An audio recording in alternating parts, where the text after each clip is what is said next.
how good it is to live in the wild. We had barbecue on the third day of the opening. There's protein everywhere. Survival is like a vacation. You get grilled meat every day. The new season of Man into the Wild begins. The destination of this challenge is the Atchafalaya Swamp. It's over 260 kilometers of rotting land. This is where the survival guys split into 4 groups. A 60-day wilderness survival challenge. The first team is Matt, Riley, and Ryan. The channel here is full of crocodiles. In such a hostile environment, Mark, on the other hand, was very confident. He's a returning contestant from last season. Hunting ability and survival ability are the strongest. But surviving 60 days in a swamp is crazy for him. Riley was very stressed about the challenge. The first challenge is too long. The next year, in her late 30s, she had low body fat, which means she's not very hungry. But as a returning contestant from last season, her strength is also not to be underestimated. As they passed a small river path, saw a crocodile looking at them. But what the crocodile didn't know, these are the kind of people crocodiles have nightmares about.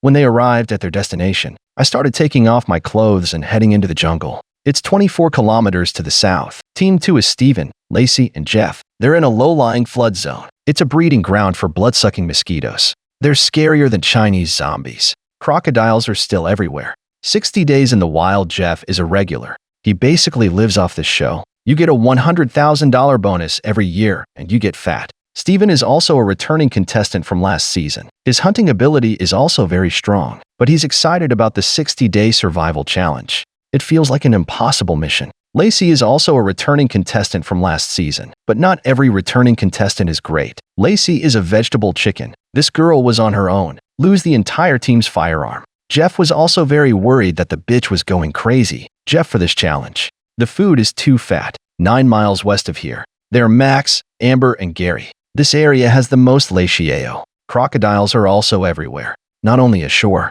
There's a crocodile lying on the bottom of the river. This place is dangerous, but they're all back in the season. Gary is a wilderness scavenger. I mean, what kind of shit do you eat? In his eyes, you can eat a dead fish. When we get to our destination, we start to rattle off our clothes. Amber has a lot of determination to win this challenge. 13 kilometers north, there's Sarah, Susan, and Snyder. They were in the very center of the marsh. Snyder is a comeback player. Viability is not in doubt. He also has 3 years of experience as a marsh ranger. Everything here is very familiar to him. But a strong man takes 2 girls with him. Maybe not as comfortable as I thought I would be. The ship hasn't come near yet. They can't wait to get in the water. There are a lot of crocodiles in the water. Large leishio is also widely available. They just walked in the water. Matt's team is on their way to the supplies section, but the backpack is cut off by a river. They also have to venture into the water. Ryan hunted an alligator last season. This crocodile is not big, but he could eat barbecue every day and win the championship. This time it's a 60-day challenge. He's still feeling a little pressure. When they got the backpack, no one chooses their own tools of survival. It was mostly a machete and some warm things. Hides, but it's still fresh. They can eat the hides. You can also use it as a warm item for the upcoming winter. In addition to the fire sticks and iron pots provided by the show team, the show also provides them with some basic survival gear. But each team can only choose 3 pieces. Matt's team chose fishing gear, pararopes, and bows and arrows. Jeff's team also chose fishing tools and paracord. Gary group they also choose fishing tools and gave up the bow and arrow. Max thinks the most food is in the water. And Snyder's team chose fishing tools. They were in the jungle. They also chose bows and arrows to hunt deer and other small animals. But they gave up their paracord tools to hunt alligators. Snyder thought he could just kill the alligator with a knife. There are many kinds of arrows in the bow and arrow, and it's totally crocodile hunting. After each team selects their survival items, they have to choose the right location for the shelter. Opening day. Amber has experience catching alligators and leishio. She is very much looking forward to eating a good meal here. Matt, they came across a spicy strip on the road. These little sixes are often more dangerous. Not hungry on the first day. This little spicy strip can be used as bait to catch crocodiles. Jeff's side is looking for shelter, too. A crocodile enters the water nearby.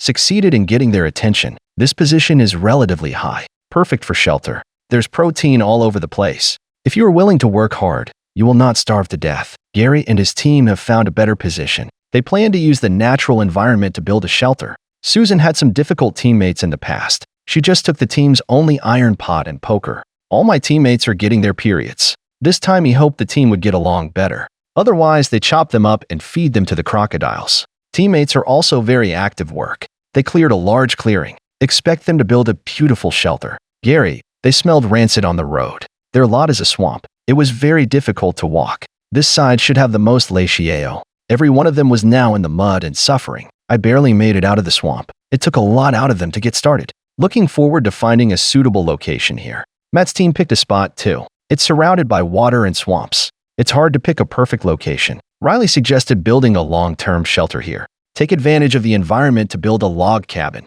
The whole idea is, fallen trees act as beams. Then put branches around it. Cover the roof with reeds and grass. After planning, they started gathering materials to build shelters. Soon they had the shelter set up. The next step is to make a fire and boil water. The smoke from the fire repels mosquitoes. The first day went well for them. Gary and they found a spot too. It's not just sunny and dry, and the neighborhood is perfect for fishing. To prevent the morsels from drilling at night, they decided to build a bed first. Amber was the only woman on the team, but she is definitely a strong woman. They are constantly collecting wood. This group of players is more capable. Amber and Musk are good mid-season hunters. And Gary would never starve in the wild. Don't talk about eating ants. I've eaten my own shit. They didn't just make a fire. The little wooden bed was also built. It's not very comfortable to lie down, but it would be nice to isolate the ground. And Jeff's side. Lacey meets her brother-in-law and Steven. She just lay down and won. As long as you don't throw away the pot and the fire stick like last season, pretty much until the end. Snyder just finished setting up the bed.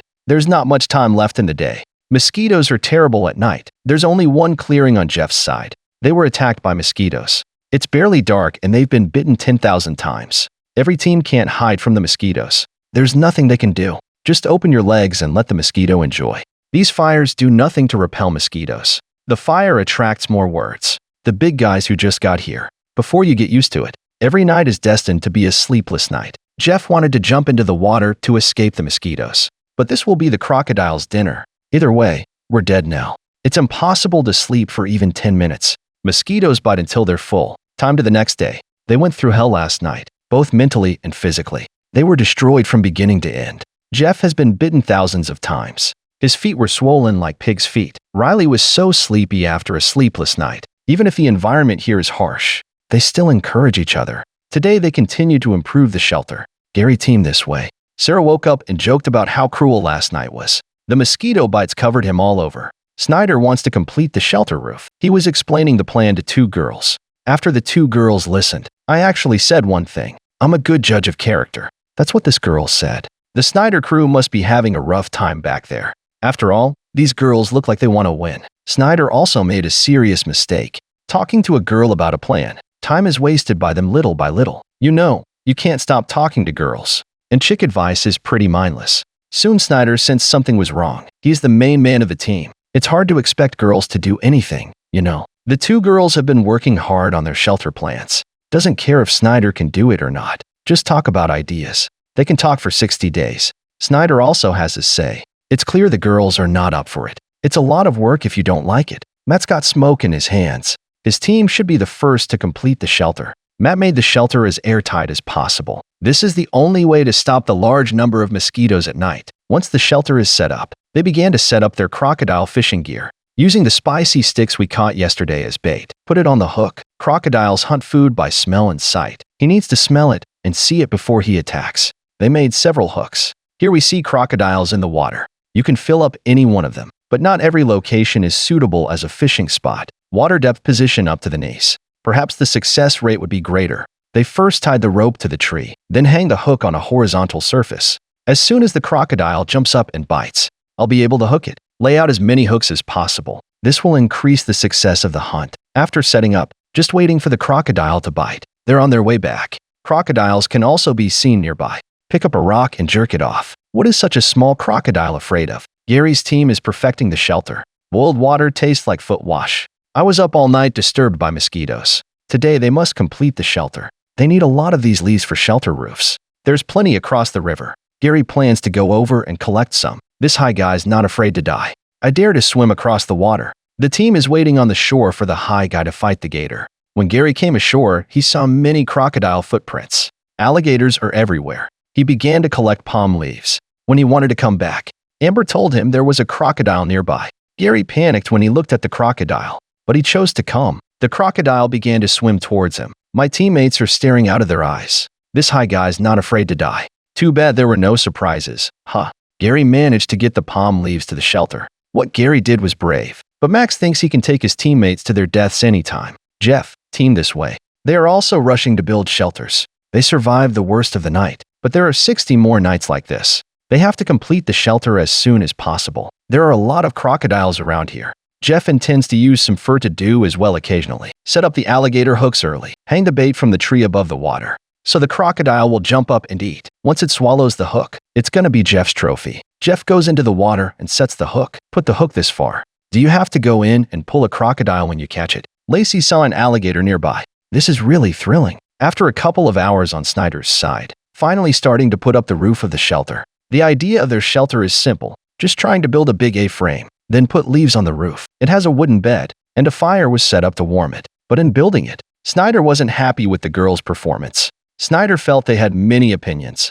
I can't do anything when I'm working. Girls don't think they have a problem anyway. What's wrong with you, Snyder? Since I woke up today, the red monster never left this tree. Tell Snyder to do everything. If killing wasn't illegal, I would have fished her for alligators. But as a teammate, he's got 60 more days. All night long, the mosquito army starts coming out. It's impossible to sleep in here. They had to be fed by mosquitoes. It's even scarier. Jeff's shelter here is flooded. There's water under my feet. They're only now realizing it. The water is rising here every day. That means their shelter can no longer be built. Tonight is more difficult than last night. Time came to the third day. They woke up to find all around them flooded. If it's raining, then it's bound to go up even more.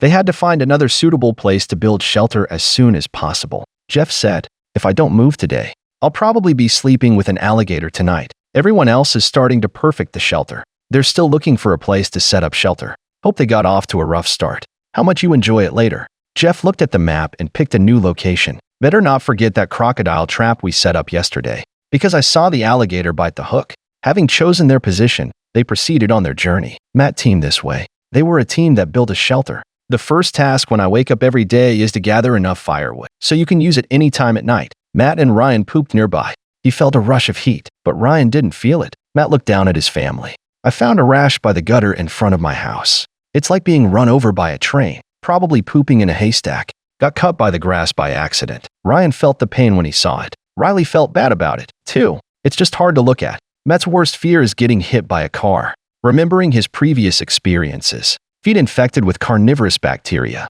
had to withdraw from the race. It's a dangerous position right now. Family involved, so the doctor was called in the first place. Matt's family will be monitored when the doctor gets here. Upon observation, doctors think it's a nutria bacterial infection because Matt smeared mud all over himself to keep mosquitoes away, causing bacterial infections in the body. The nutria is a large aquatic rodent. Its feces contain a large number of parasitic eggs, infected with bacteria twice in a row. Well, that's just bad luck opening the fucking door and getting home. The doctor told him not to sit on the ground. Bags of nuts should be kept dry and not wet. But in the swamp, it is very difficult to keep the body dry. Here's what I don't understand. After the doctor's here, don't you want to disinfect them? This Matt thing put Ryan on alert, too. Now all Matt has to do is make a fire to dry the berry bags. He's constantly watching his family. Ryan shook his head as he watched. A teammate is unwell. This is very bad for them. They sat and rested in the shelter. Ryan suggested going out hunting, or you'll starve to death. Matt has a medical condition that prevents him from spraying water.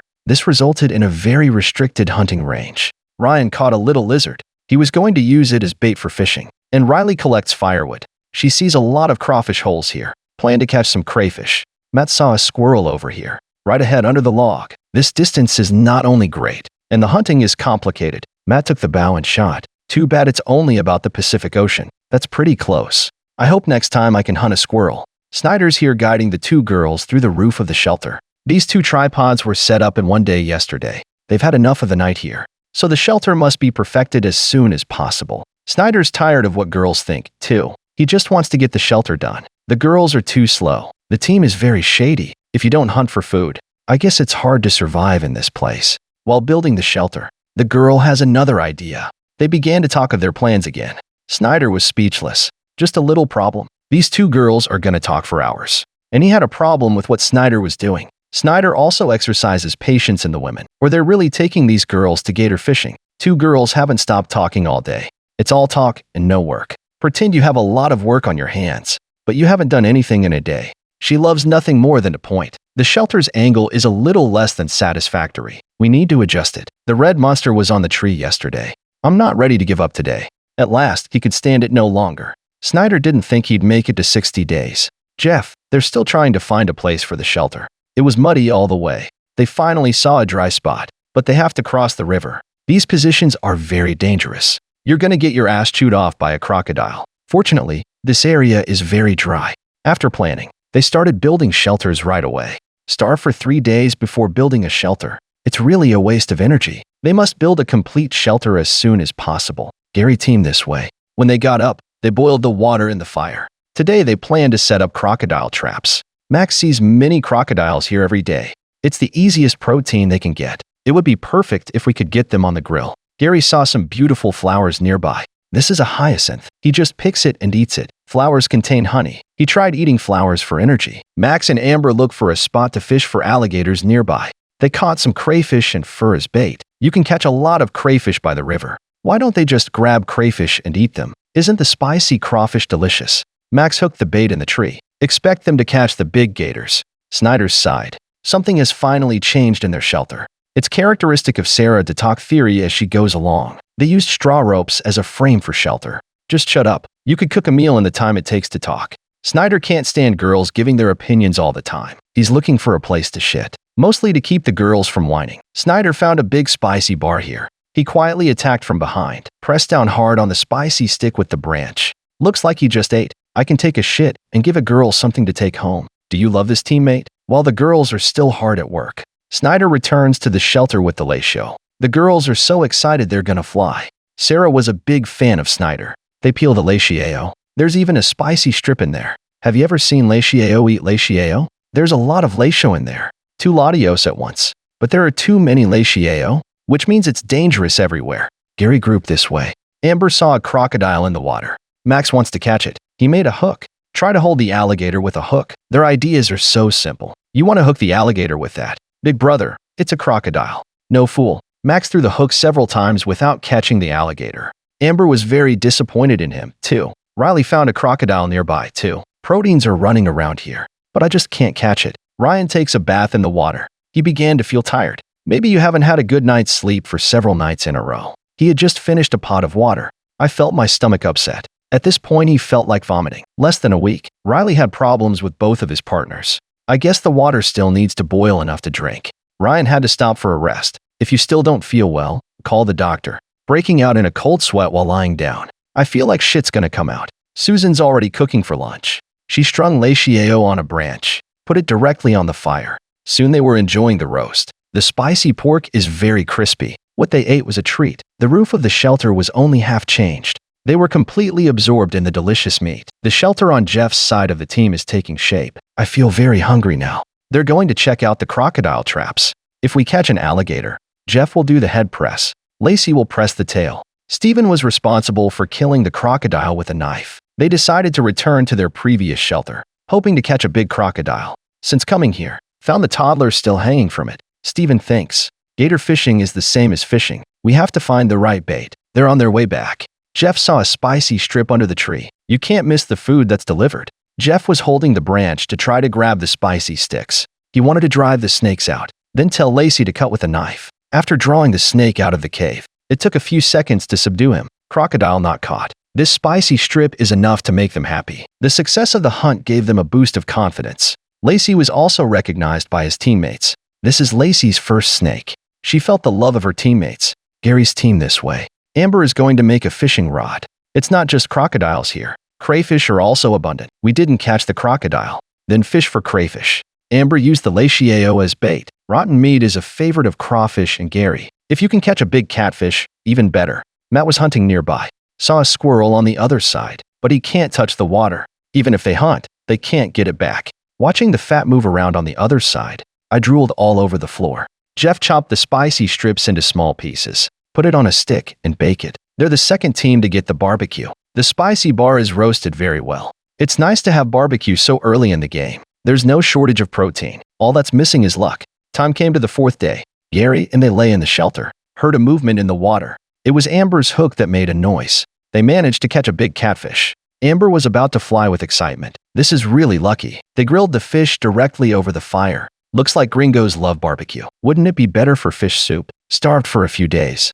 It's very sweet to eat fish. They don't eat the rest of the fish head, but Gary wants to eat it. He eats the eyes out of the catfish. And I invited Amber to taste it. I didn't think I'd throw up. Fish heads can be used as bait to catch crocodiles. And Matt's team over here. Ryan was still feeling under the weather. Maybe there's too much bacteria in the water. Now he risks dropping out. His teammates are also worried about his health. Ryan just vomited. The surprises are still in store for the contestants. Look forward to an update in the next video.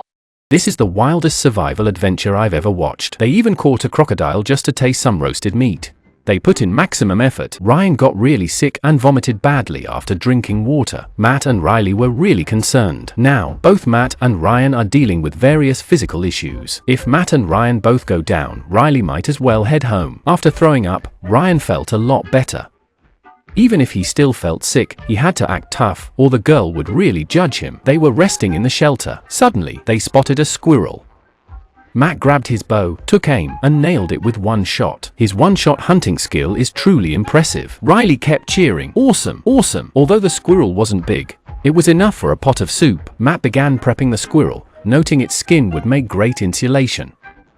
He had to handle it with care. Before long, the squirrel was cleaned and roasting over the fire. The entire area soon smelled like barbecue. They savored the crispy meat with each bite. Re-energized, Ryan felt like a man again. Even without seasoning, they found it delicious. This was normal. At home, besides making barbecue, they would also roast potatoes. For them, meat and potatoes were a gourmet dish. The squirrel's brain was fatty, so they couldn't pass up on that boost. They shared it, taking a few hours to finish the whole squirrel. Meanwhile, Gary's team had just wrapped up their grilled fish feast. They hoped the tasty but smelly fish head would lure a crocodile. Crocodiles were all over the place, but they hadn't found the right bait yet. They hoped this fish head would do the trick. Amber was eager to catch a crocodile to prove herself, as its meat boosts men's energy and enhances women's beauty. She aimed to be the wilderness's most beautiful woman. The bait in their crocodile trap remained untouched, clearly too small to attract the crocodile. After eating, Gary went back to improve the shelter, adding another wall and perfecting the roof. Only then would they be safe from the elements. Anyway, Gary was doing all the physical work now. His strength was useless at night. Amber is only helping maximum. They're still out crabbing, but I think they're after a crocodile now. They've switched the bait to a fish. On the way back, Max saw a spicy strip. This place is really dangerous. Its spicy strips are everywhere.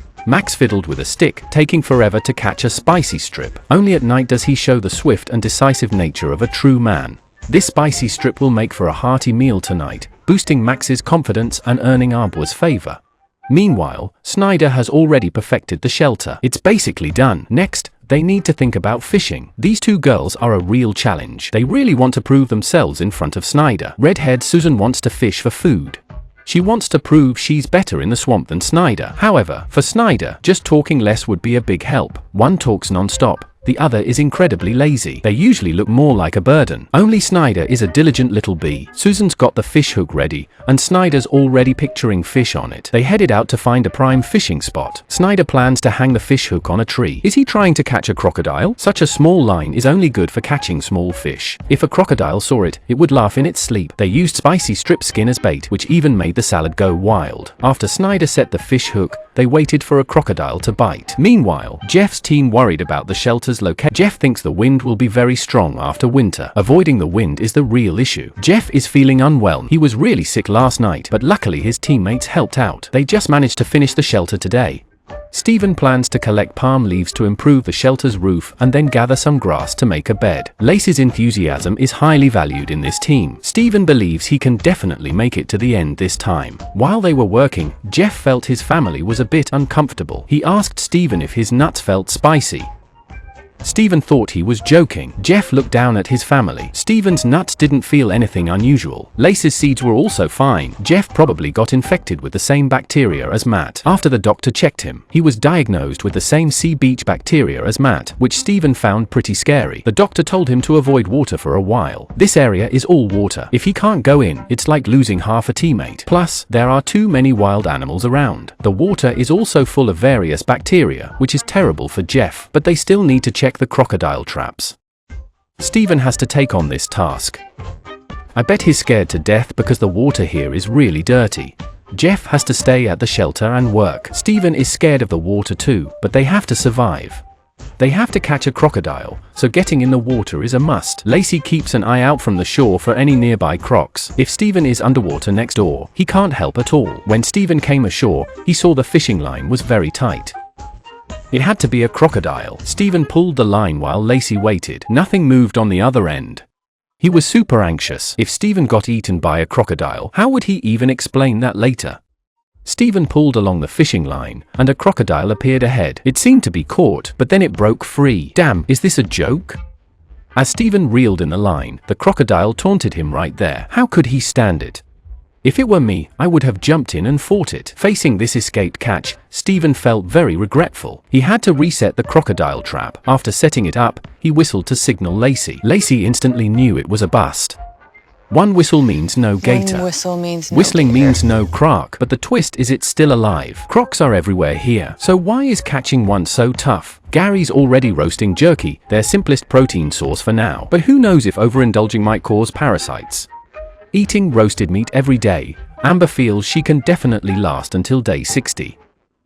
The meat seems undercooked, but having any food is a relief. It's day 6, and it might rain this morning. Matt's team plans to check the crocodile traps, hoping for a catch. From a distance, they see the bait has fallen into the water. Matt slowly pulled the rope back. Ryan's heart was pounding. Everyone hoped the rope had hooked a crocodile, but it turned out to be just a branch, and their bait was gone. Matt figured the bait was too small, so the crocodile wouldn't bite. They spotted one nearby. Matt reset the trap with a lizard and crayfish. They were eager to catch a crocodile for food. The water was teeming with crocodiles and large fish, judging by the big splashes. Catching a fish to use as crocodile bait would be ideal. Matt grabbed his bow and arrow, aiming for a fish. The shot startled the fish. Ryan waded in to grab the fish, but Taihua missed it. Snyder, once up, checked the crocodile trap. After 60 days here, everyone knew how crucial a crocodile was. Wax strips were everywhere, so they had to walk carefully. On the way, Susan, with her red hair, kept chattering non-stop, making Snyder wish he could gag her with a stick. Once they got there, they saw the bait still hanging,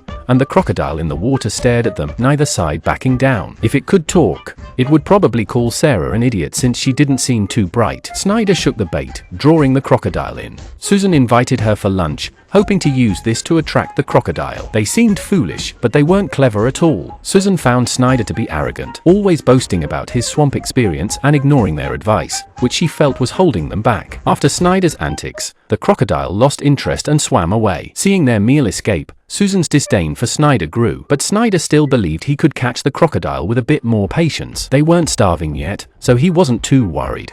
They'd deal with it when they were starving. Meanwhile, Matt was eyeing the fish, eager to shoot one with his bow and arrow. But he couldn't touch the water himself. It would be better if he could tie a string to the bow and arrow. He decided to modify the bow and arrow. After finally hitting the fish, the bow and arrow got stuck in it. He tied the bow and arrow with a string, and the other end to a small stick. This method allowed him to reel in the fish once he hit it. Ready for the hunt, they waited by the shore. Could they catch a fish with a bow and arrow? Matt and Ryan waited by the shore for the fish to sunbathe. They aimed as soon as they had a chance, really testing Matt's reflexes.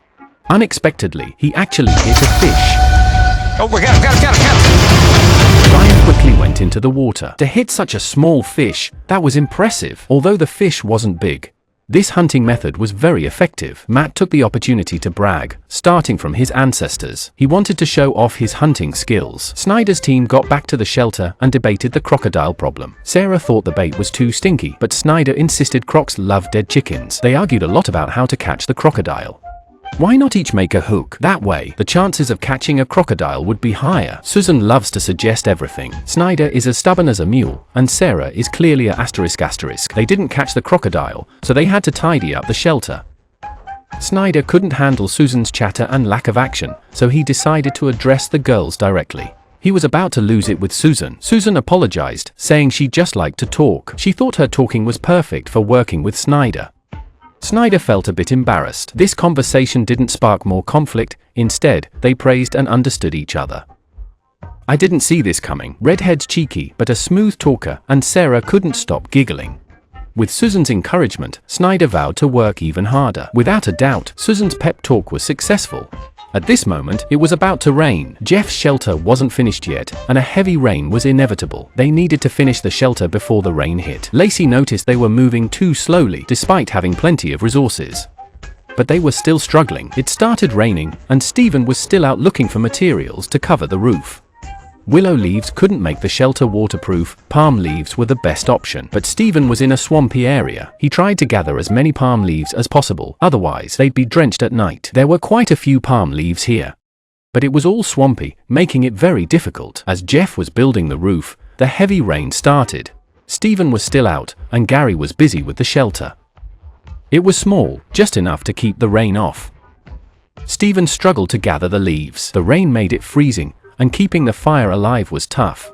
Stephen finally returned. They covered the roof with the leaves, hoping it would keep the rain out. The rain surprised everyone. They'd been lazy in the good weather, and now they had to work in the downpour, which only got worse. They huddled in the shelter, shivering. Snyder's shelter started leaking, making it hard to sleep. We can only stand here to avoid the rain. The fire can't be maintained, and Matt's group is acting crazy. They are shouting and yelling in the rain, jumping at every thunderclap like scared dogs. Fortunately, the heavy rain didn't last long, but the temperature plummeted after the rain, leaving Leech shivering in the shelter. The rain paused briefly before resuming. We barely have a moment to rest. The wind picked up at night, and even with a fire, it was still freezing in the shelter. Cold weather can easily make you sick. They curled up next to the fire, relying on sheer willpower to get through. Over at Jeff's side, Lacey kept shivering. This small fire was hardly effective. Why don't they collect dry grass to make a mattress? Wouldn't lying on dry grass be more comfortable? Lacey could only make it through the night by the fire, getting up to gather wood to keep it burning. None of the teams could sleep well. Matt's group had it best, with a gentle night breeze. It's November, almost winter. Tonight was the coldest night yet. Gary lay straight on the ground. Isn't that even colder? Why don't they know to use leaves for a bed? We shouldn't pity them. We're not the ones freezing. We have blankets. It's now the 7th day. Last night was extremely cold. Before the sun came up, we felt frozen stiff.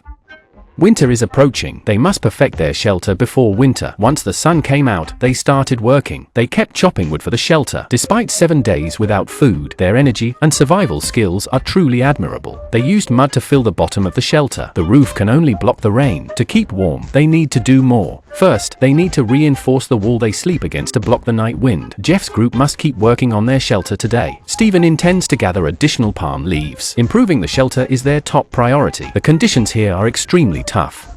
They haven't managed to make the shelter rainproof, much less warm. The harsh environment is wearing down their willpower. After a week of poor sleep, Lacey struggles to focus on tasks and even stumbled into an ant nest. It's a constant struggle. Hunger, sleeplessness, and cold take turns wearing them down. Lacey looks exhausted. Eating enough would help. Hunger combined with cold can be deadly. Jeff is very worried about Lacey's health. He hopes Lacey can keep going. The rain keeps falling in Matt's area, but they don't mind. Ryan even sees it as a positive. Since he has access to cleaner water, Matt is trying to catch crayfish, but his arms are too big, so Riley has to do it. The hole is very deep, and Riley doesn't know whether it's crayfish or something else inside, but for survival, he has to reach in and grab it. Luckily, they manage to catch a crayfish. Matt's team plans to eat it for breakfast, but Matt thinks it's smarter to use it as bait for a crocodile. They hang them on a rope, hoping to trade them for a big fish. Over at Gary's team, Max is using mud to coat the walls. Although it doesn't provide warmth, it does block the wind, which is a form of insulation. They plan to build their shelter into a log cabin. Gary is chopping down a big tree. Max thinks it's too big, but Gary's brute strength is only useful for chopping wood. Because the tree is near the shelter, teammates fear it might fall and cause damage. Gary is also figuring out where it will land. Max and Amber are terrified by Gary's actions. If the shelter gets wrecked, Gary might end up as crocodile bait. Even though there's a big risk, Gary feels they need this tree. It has enough resources to improve the shelter. He dreads the cold and sleepless nights, fearing rheumatism in his old bones. Amber and Max just watch. Max thinks Gary also wants to build a windbreak wall because he has already built one for sleeping. This team looks harmonious, but in reality, everyone is fending for themselves. Each person only improves their own spot, as long as they stay warm. They don't care if their teammates freeze. Gary begins pulling the tree, but Amber senses something is off. If Gary keeps pulling, it will fall and crush the shelter. Amber doesn't trust Gary, so he helps out. Gary continues chopping wood. The tree is almost chopped down, but it still doesn't budge. Max just sits in the shelter watching, not helping. It's clear this team isn't as united as it seems. Ready? It's ready. Amber just needs to move Amber's a bit and got to pull check. just a little. Check some. The tree is down without any mishaps. With all that shouting, I thought Amber got crushed. Afterwards, he felt it was very thrilling. He thanked Gary for not killing him. After collecting the wood, Gary starts improving his windbreak wall. He moved the wood to his sleeping area, but its weight risked the shelter's safety. Max hesitated at first. However, with Gary's reassurance, Max finally agreed. Gary felt undervalued by his teammates, who saw him as inferior. Although Gary was older, he wasn't weak or frail. He still had the ability to build a shelter. Matt's group had their shelter sorted and now focused on catching a crocodile. Ryan proposed setting up a trap today. Everyone understood how crucial it was to catch a crocodile. It would solve their food and water needs for a month. However, their previous traps had failed to catch any. Matt intended to reset the traps, using fish dogs tied to crayfish as bait. If the crocodile bit, it would surely get caught. The crocodile watched them set up the trap from nearby. It was obvious they were trying to catch it. The crocodile seemed intrigued by their actions. Maybe it was just bored and curious. After setting the trap, they left, hoping to catch it. The fish bait they used didn't work either. Maybe the crocodile just wasn't interested. They talked about why that could be. Maybe the bait was too close. If they moved it farther, they'd have to enter the water to catch the crocodile. Meanwhile, Snyder's group faced dropping temperatures. He realized he needed more fur to stay warm and noticed many squirrels nearby, so he planned to catch some. He would use their fur to make warm clothing. A fallen tree would be a path for squirrels to pass by. He planned to set up snare traps on it, but the traps were tiny. Could they actually catch squirrels? If a squirrel touched the snare, it would be caught. He hoped for a good catch. Nearby, two women were exploring. Sarah aimed to eat small portions over time to sustain herself. The nearby waters teemed with fish, and the two women planned to catch some for a meal. Fishing was quite easy. If they dug up some worms for bait, they could usually catch fish. Susan was thrilled watching the fish jump out of the water. All signs indicated there were many fish underwater. They set up the traps and left. The day was coming to an end. They braced for another freezing night, and as expected, they shivered from the cold. Jeff's group had it the worst. Their shelter was incomplete, and they had no beds. On the 8th morning, they woke up completely unmotivated. They hurriedly patched up their shelter while there was still sunlight. They still faced many more nights like this. Stephen knew firewood was crucial, and they needed enough to burn through the night. The only good thing was, there's ample wood here, making it easy to gather firewood. Lacey went alone to the river for water. Remembering last night's ordeal, he began to cry. Each time he thinks about the sunset, he dreads the same suffering. He's having a tough time and just wishes the show would hand him the $100,000 so he can leave. Jeff also saw that Lacey's health is getting worse. Given the current pace, making it to the 60th day seems unlikely. If you endure, you win the prize. If not, it's life or death. On Snyder's team, red-haired Susan is doing very well. She is the one who works the most in this group. What's with the mosaic effect when she walks? And Sarah followed Snyder out to hunt. She is feeling very hungry now. They found a crayfish on the way. These people are really not smart. They brought fishing gear, so why not dig for worms to fish? There are so many crayfish here that they can easily pick up quite a few. This should be their easiest source of protein. They also found many pancakes and picked some to make soup. On Matt's team, Ryan discovered a bamboo stalk while exploring. The bamboo is long enough to place bait at a distance, which might make catching a crocodile easier. They quickly reset the crocodile trap, hoping it will surface. They aim to place the bait right in front of its head to catch it. The bamboo is long enough to place the bait in open water. Matt and Ryan climbed a tree and placed the bait on the bamboo. It looks like a fishing rod. If they really hook a crocodile, the bamboo will definitely break. Anyway, Matt is very optimistic now. First, catch the crocodile, and then worry about pulling it in. The bait consists of a small fish and a crayfish. They set the trap from a tree, making the most of the prime location. Meanwhile, Snyder's team has already cooked the crayfish. Others use crayfish to catch crocodiles, but they picked a pot of crayfish to eat. Snyder thinks the two girls are great teammates. They have strong survival skills. Today's pot of crayfish gave Snyder hope. I never thought we could have a crayfish feast in the wilderness. Why didn't the other teams think of eating them this way? The delicious crayfish made them very excited. It would taste even better if it were spicy. They sliced the tree pancakes into strips. The crayfish and pancake meal was fantastic. Meanwhile, Jeff's team is struggling the most.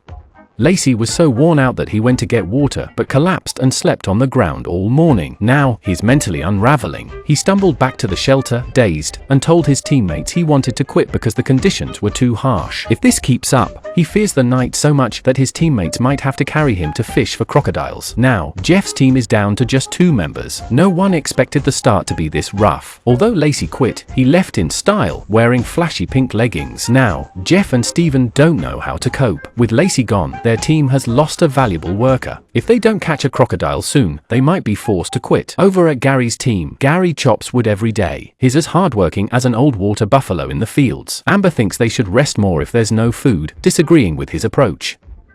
but Gary insists they'll freeze at night without proper shelter. Max also urges him to rest. Amber has been trying to fish. He went to the shore, cast his line, and caught another big fish. What incredible luck!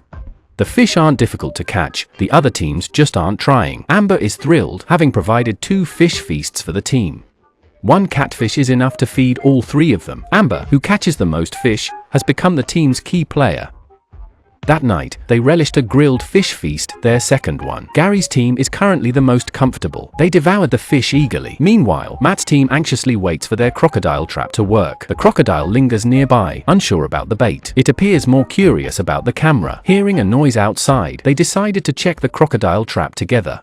They went outside to observe and saw the trees moving. They guessed the crocodile had taken the bait. Now, they just need to wait until morning to check. They were too excited to sleep. Will Matt's team be the first to eat crocodile? On the morning of the 9th day, they eagerly awaited a surprise, smearing ash on themselves, thinking it would give the crocodile nightmares. Riley was confident of his victory. They strategized to capture the crocodile, assigning one person to the head and another to the tail. Then, they would deal with the crocodile. They speculated that the trees might break during the capture and discussed several plans. Once they finalized their plan, they headed to capture the crocodile. Upon reaching the trap, Matt spotted the crocodile in the water. They climbed the tree and slowly approached. The osprey indeed caught a crocodile. They planned how to pull the crocodile ashore. Matt gripped the rope and carefully pulled the crocodile. The water was cluttered with floating curtains that had to be cleared. Only then could they pull the crocodile back. The crocodile had struggled all night and was almost exhausted.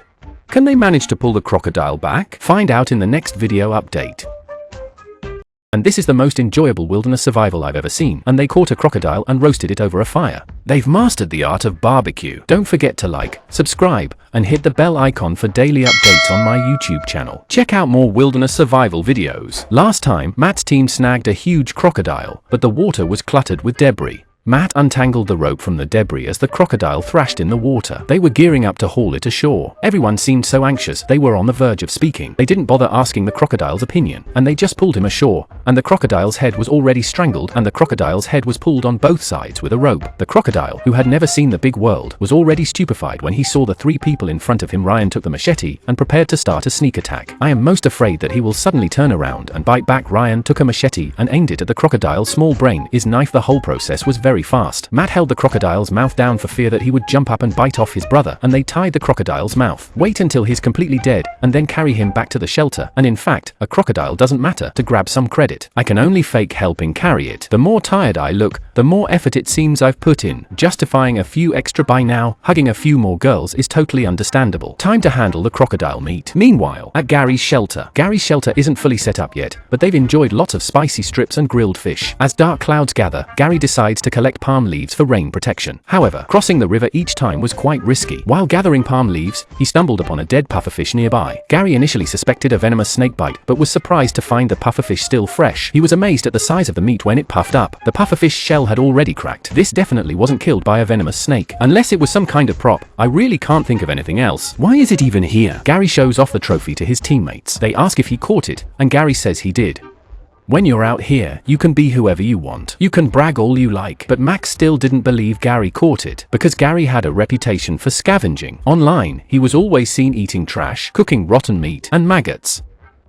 His teammates can't stand him. Gary shows them the pufferfish soft flesh, implying it's fresh. After getting it, Gary lost interest in the palm leaves. Max suspected Gary had grabbed a dead fish and was hesitant to eat it. Gary swam back with the pufferfish. Amber was also skeptical about it. Before eating, she would smell it to check for any foul odor. Once Gary returned to the shelter with the pufferfish, they checked it for any foul odor or maggots. Amber deemed it safe to eat. Max, however, was hesitant. Gary, though, was ready to eat it as long as it wasn't deadly. Over at Snyder's group, they've been out hunting for food. Susan reckons everyone is starving and needs protein to stay strong. Sarah inspects the fishing traps and discovers the hooks and bait missing. They've lost 3 hooks consecutively.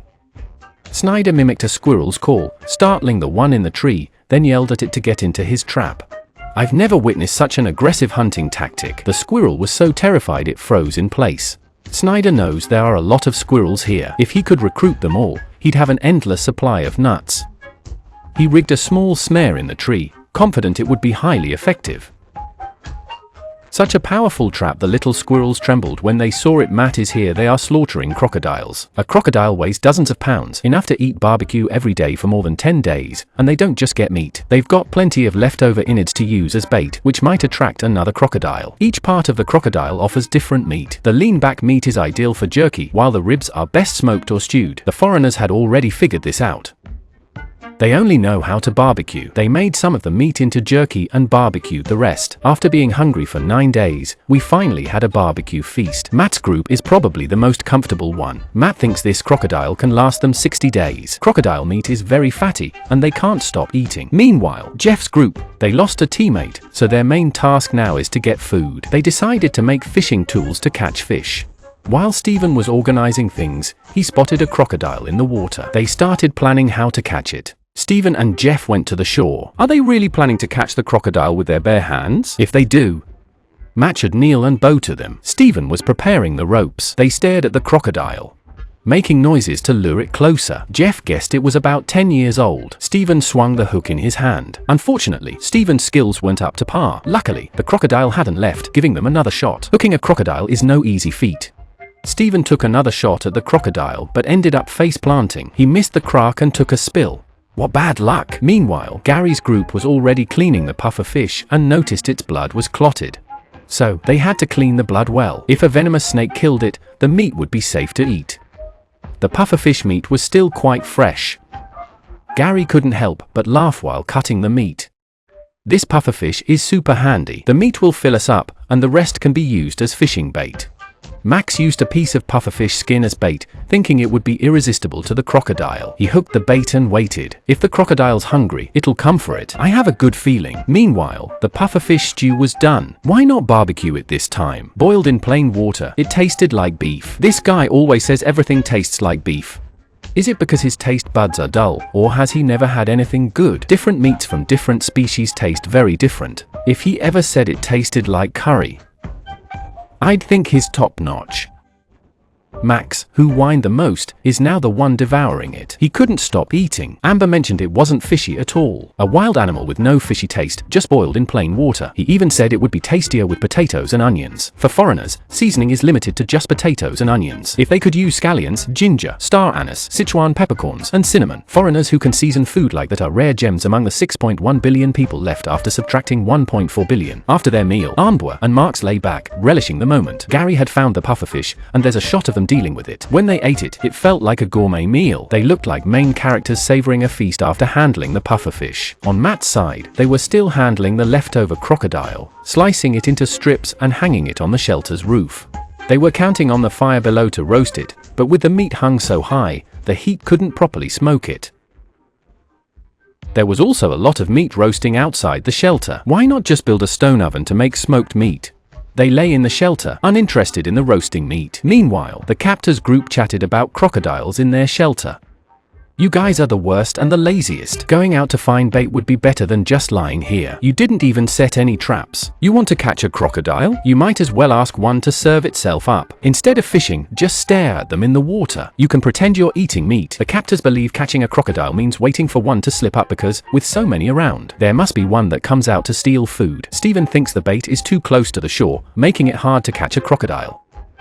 He took a long stick, stuck it in the water, and hung the bait on it. This way, the bait could be placed in open water. Hopefully, this will catch a crocodile. At night, the bait did work. A crocodile came to steal the bait. But it didn't seem to bite the hook, just tore off the meat. Over at Snyder's side, everyone was asleep. Only Susan was awake, muttering to herself. The night was freezing, the fire useless, and the wind kept gusting through the shelter's entrance. They had the whole day to make a bed, so they deserved to be cold at night. No need to feel sorry for them. It's now the 10th day, and early morning. Red-haired Susan gathered palm leaves while Snyder felt relieved to have survived another restless night. Susan knew. Without a good shelter, you can't get a good night's sleep. The swamp is full of waxy plants, so you have to be very careful walking through it. Despite his exhaustion, he must remain vigilant. The swamp is dense with palm trees, but the trails are tough to follow. Despite the palm trees being right there, he has to take a big detour. Leeches are the least of his worries. Falling into a swamp mud pit is a lifelong hassle. Meanwhile, Matt's group enjoyed a meaty breakfast early in the morning. While others are struggling to survive in the wild, they seem to be on a wilderness vacation, feasting on barbecue every day. Even without seasoning, the food tastes amazing. You can only savor this pure, natural flavor after being hungry for over 10 days. At this pace, after 60 days of survival, they'll probably gain a dozen pounds. Matt and Ryan keep eating meat, while Riley is lying in the shelter, feeling too full to eat. If Jeff and Stephen next door heard this, they'd be grinding their teeth in frustration. Over at Snyder's group, he noticed cirrus clouds forming in the sky, which means a heavy rain is coming, likely tomorrow or the day after. Snyder suggested they quickly improve their shelter, especially the roof, to prevent leaks and ensure they can sleep at night. Sarah began collecting numerous nearby vines, which can serve as ropes to secure the roof. If they gather enough, they might even offer rain protection. Snyder and Susan gathered palm leaves. Despite the challenges, for survival, she has to take risks. Leeches could be lurking anywhere. If they're out of luck, the crew might have to carry them. They need fresh palm leaves, not just any will do. They hauled the palm leaves back to the shelter, and even one trip was draining, especially without food. Snyder's head throbbed with hunger, making continuous work impossible. Meanwhile, Gary's group was faring better. Their shelter was almost complete. If they could get more food, they could definitely make it to day 60. Max checked the crocodile trap and saw the bait untouched. It might be too close to shore for any crocodile to bite. They needed to move the bait to open water. They had some experience, but not a lot. It wasn't that they couldn't catch anything. They just needed to refine their methods. Over at Jeff's group, Stephen also went to check the crocodile trap. Crocodiles were everywhere, but catching one wasn't easy. The bait had been there for days, so Stephen decided to replace it with fresh bait. Maybe these raw hides aren't attracting the crocodile. When the squid isn't working, it's time to switch bait. Jeff found some crayfish. He thinks they make good bait too. They decided to fish first and use the fish as bait for the crocodile.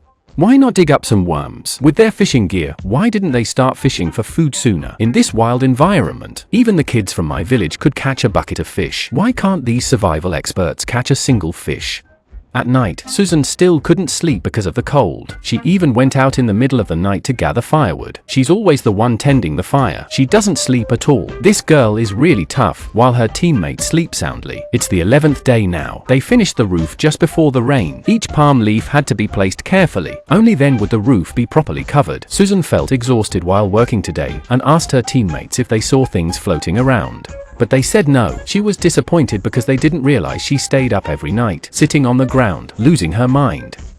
This girl might be a bit off, but she's quite diligent. Suddenly, thunder roared, and a heavy rain was about to fall.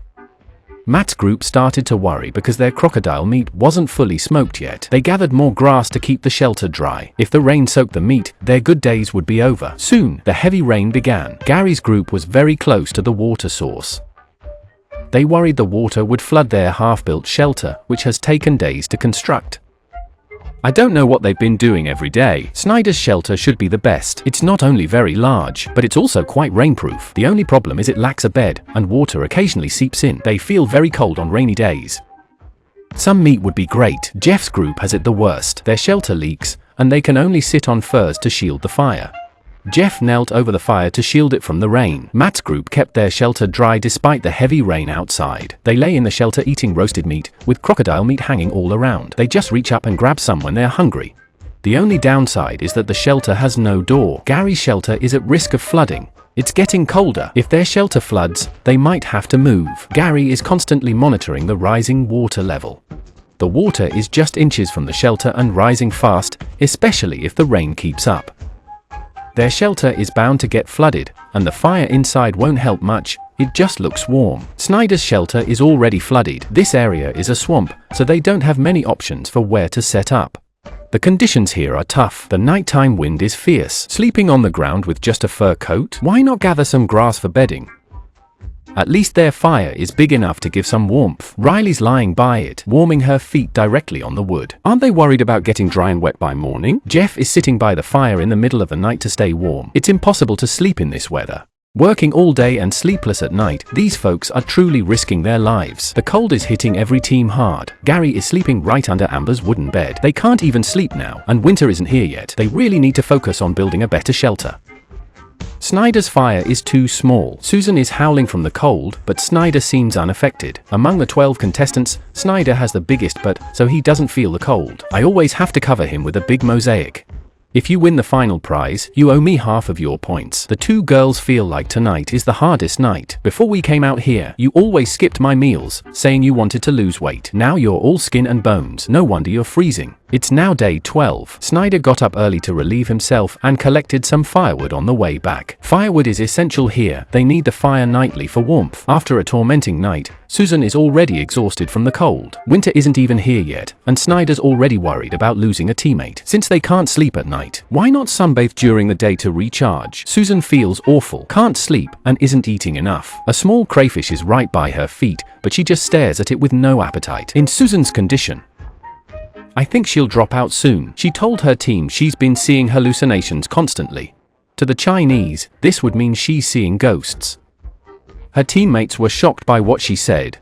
They believe she's on the verge of quitting. Sarah praised her efforts, while Snyder insisted he's involved. After talking, Susan decided to quit the competition. Oh my gosh, Snyder hugged both girls at once. You can imagine how big he must be. Before quitting, Susan gave them the fur. The hardest worker left, leaving Sarah, who just wanted an easy win. Anyway, the shelter was already built. If you want to leave, just go. Other teams chose to fish for crocodiles, but their team didn't. Susan knew it would be very difficult for their team to get resources here. Leaving early was a good choice. Snyder assigned tasks to Sarah in the shelter. The girl kept giggling. What was that about? Acting clueless to dodge work? Jeff's team stayed by the fire all night.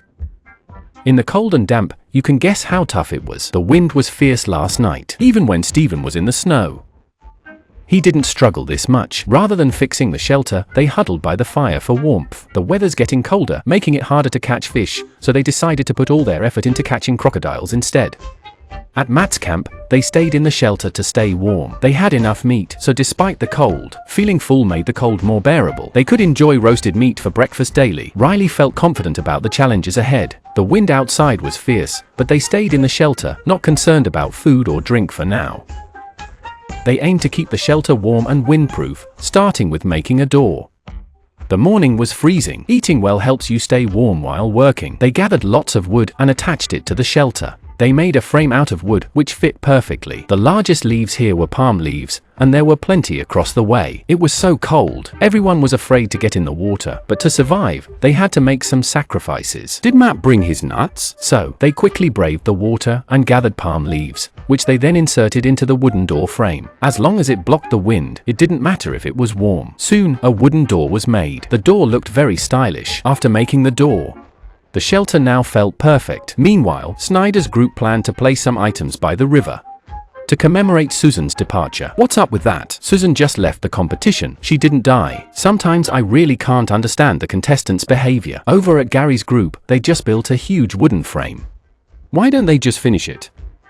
They always complain about the cold, but never improve their shelter. Max believes that shrinking the shelter will make it warmer by amplifying the fire's effect. He and Gary are planning the renovation. He wants to move the entrance, taking the fire's placement into account. Gary insists he's the one keeping the fire going. He designed the heating system that's keeping the team warm. However, when it came to renovating the shelter's entrance, Max and Gary had some disagreements. Max ignored Gary's opinion and just started working. Amber stood there listening to them argue. Max finds Gary hard to talk to. This team is far from united. They would have finished the shelter by now if they were. The three of them are talking about the shelter renovation. Amber is very disappointed by the tension among his teammates. Even though they work on the shelter every day, there's been no progress. Today, they finally finished the shelter's walls. But then Gary and Max started arguing again. I can't believe these two. Faced with their bickering, Amber doesn't know what to do. Both Gary and Max want to build the shelter their own way. Does the look really matter? If the shelter is warm and dry, isn't that enough? Plus, it doesn't look bad. Why do they have such strong opinions? Anyway, Amber and I can't figure it out. Amber, don't worry. If you don't like this shelter, you can sleep in my room tonight. They can't properly fill the gaps between the wood with mud. This way, you won't have to deal with the cold north wind at night. I get how Gary feels, getting hit by that northwest wind every night. While working, Gary noticed a crocodile watching from afar. He believes it will eventually bite their hook. Anyway, he really wants to eat crocodile meat now. As night falls, Matt's group made a door today. It's freezing outside, but they're cozy in their shelter with meat to eat and warmth. This group is really living it up. Lacey even started dressing up before bed. There will definitely be some radio exercises tonight. Snyder's shelter isn't bad at all. It'd be perfect with some meat. It's just him and Sarah there now. There are a lot of furs lying around. At this moment, the crocodile trap worked. Which team is so lucky? Stephen heard a noise, grabbed a flashlight, and went to investigate, but found nothing. Now, on the 13th morning, Stephen decided to check the crocodile trap, hoping to catch one. He had heard a loud noise last night. Jeff kept his expectations low, believing high hopes lead to bigger letdowns. Stephen inspected the trap by the shore. He still hoped to catch a crocodile, but it was bound to disappoint. He sniffed the bait. It smelled very appetizing. It seems they can't catch a crocodile without the right key. Snyder goes to the bathroom every day and checks the fishing traps. The first trap was empty, but the second one had a huge fish. The fish was huge, enough to feed him and Sarah for a day. It cracked me up, saying you're hungry for a day isn't wrong. Meanwhile, Gary's group checked their crocodile traps early in the morning. They had set up 2, but the first one came up empty. But the second trap successfully caught a crocodile. They were really lucky. The 3 of them planned how to pull the crocodile up. The crocodile kept thrashing in the water. Max got ready to climb a tree for the rope, but the log was super slippery. If Max fell, it would be hilarious. He cut the log, pulled the rope down, and tied it to the log. They had to make sure the crocodile wouldn't escape. They planned to pull the crocodile directly onto the shore, then one person would hold down its tail. The machete was already prepared. As soon as the crocodile was on shore, it definitely wouldn't escape. This crack was even bigger than the one Matt's team caught. Max held it tightly. Gary seized the opportunity and struck.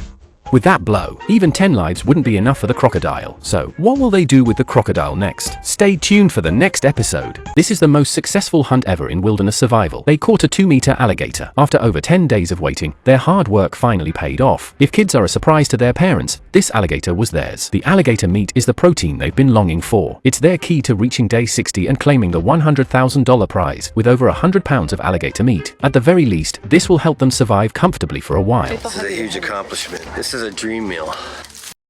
And they bring it back, and they gut it, they cut off the big tail, and they take everything they can eat back. Today is destined to be a day of victory. Hurry up and go back and deal with this meat. Hundreds of pounds of meat will take about 5 days. We've got a lot to do. Gary's cleaning the alligator's guts. We owe catching it partly to him. Gary found the pufferfish and used its head as bait. When cleaning the alligator, he discovered the hook with the pufferfish head still attached. He put some new bait on it and hung it back on the tree. Only by reusing it can they ensure a continuous food supply. Amber and Marks are discussing how to eat the tail of a crocodile, and this backbone is the most tender and delicious, and you can feel the texture of Q-bomb just by looking at it. Not to mention the taste. Gary returns with the alligator's head, clearly ecstatic. They must process the meat quickly. Smoking the meat was a brilliant move. Plus, Gary and Max's relationship got a big boost thanks to this alligator. Meanwhile, Jeff's team is still struggling to catch an alligator while others are already feasting. The alligator just won't leave the water. They need to find a better way to catch an alligator if they want to eat. Using a ragged piece of cloth is just silly. Alligators aren't that dumb. They won't go for a tattered. At the moment, they can only find crayfish, which they use as bait for fish and alligators. There are plenty of fish in these waters, so it's puzzling why they can't catch any. Stephen changed his fishing spot, hoping to catch something here. Jeff stood on a log to fish, and soon he caught a big catfish. It was Jeff's first big catch, and he yelled with excitement. Before, he was as weak as a chicken, but after, he was as fierce as a baboon.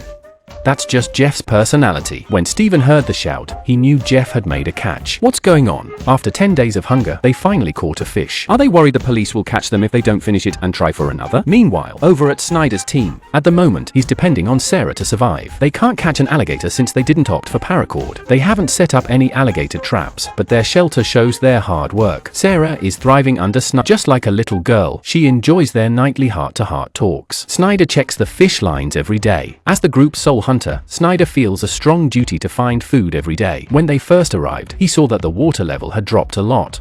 The first fishing trap came up empty, so they're relying on the second one. Sarah is getting ready to improve the shelter. She plans to clear out the damp wood on the ground. We've gathered enough firewood today, so we shouldn't be cold tonight. Matt's team has been enjoying barbecue feasts for a few days now. Ryan heads to the shore to reset the alligator traps. Lately, they haven't spotted any alligators. Matt believes the colder weather is reducing their numbers, making it harder to catch one. The tree still has the guts of the old crocodile, which is already covered with maggots, and Rain hooks a crocodile intestine. I just don't know if this bait will attract the alligator, but I'm already grossed out. We've been eating too much meat lately. Riley's worried about her teeth, so she grabbed some charcoal to brush with. I can't help but wonder how that tastes. After brushing, she felt a lot more and didn't feel the smell when she peeled her mouth at night, and Matt was going to put the bait in its original place. Will the same alligator catching trick work again? The bait has a strong, pungent smell. Matt sniffed it again. After prepping the bait, they use a bamboo pole to set the bait in open water, where chances are better. Meanwhile, with Gary's team, they've cooked crocodile meat, and today is the first time they've had safe and delicious meat, and it's a more authentic meal. It's incredible to finally have meat. Everyone's eating with great satisfaction. Meanwhile, Jeff and Steven are grilling fish on an iron pan. For the first time in days, they finally caught fish. It was like a sip of water in the desert, offering a brief moment of sweetness. It gave them a spark of hope. However, like a single cup of water in the desert,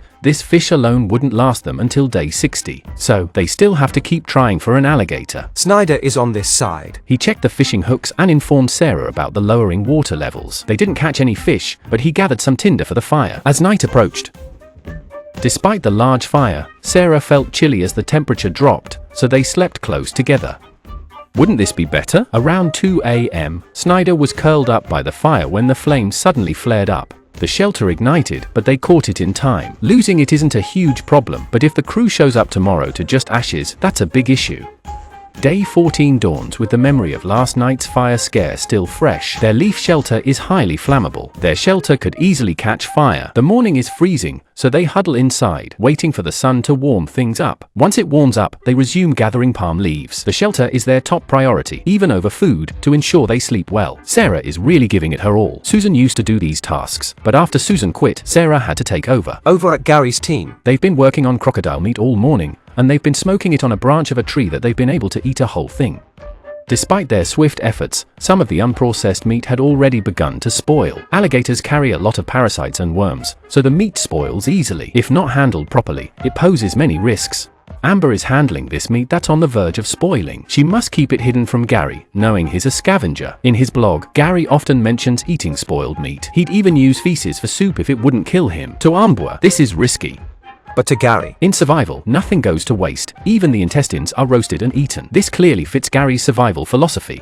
It's not the same as them. Embo cut off all the meat, hurry up and roast it and eat it. Jeff sighed. They used fish heads as bait for the alligator. This time, I think it should work. The third team to eat alligator meat, none other than Steven and Jeff, who have seen many alligators in the water here. Their chances are really high this time. They placed 2 traps to boost their odds of a catch. Even from a dozen meters away, spotting the alligators was thrilling. The large alligator swam right in front of Jeff, who could only think about eating it. The bait was clearly working. With all those alligators around, one was sure to get caught eventually. Meanwhile, at Matt's group, Ryan checked the traps, but found them empty. The water level had been dropping fast. They needed to consider other hunting methods. Matt hadn't seen an alligator in days. He had to expand his hunting range to find food.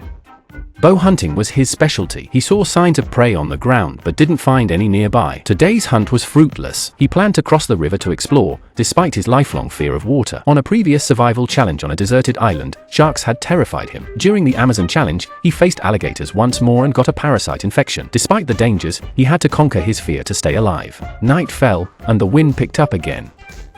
There was a fire in the shelter. Snyder still felt very cold, and for Sarah, it was pure torture. The nights were the scariest for her. The wind picked up overnight, making it too cold for Sarah to sleep. She barely made it to dawn, and it was still freezing in the morning. She remained wrapped in her blanket, too afraid to leave. Meanwhile, Snyder went hunting for food, and Sarah helped as much as she could. Even while chopping wood, she was shivering. Fetching water was tough due to the low levels and swampy terrain. Moving around drained a lot of energy, and Sarah was loudly cursing the harsh conditions. That morning, Steven checked the alligator traps, but found them empty. The bait wasn't set very high, the tide just kept dropping.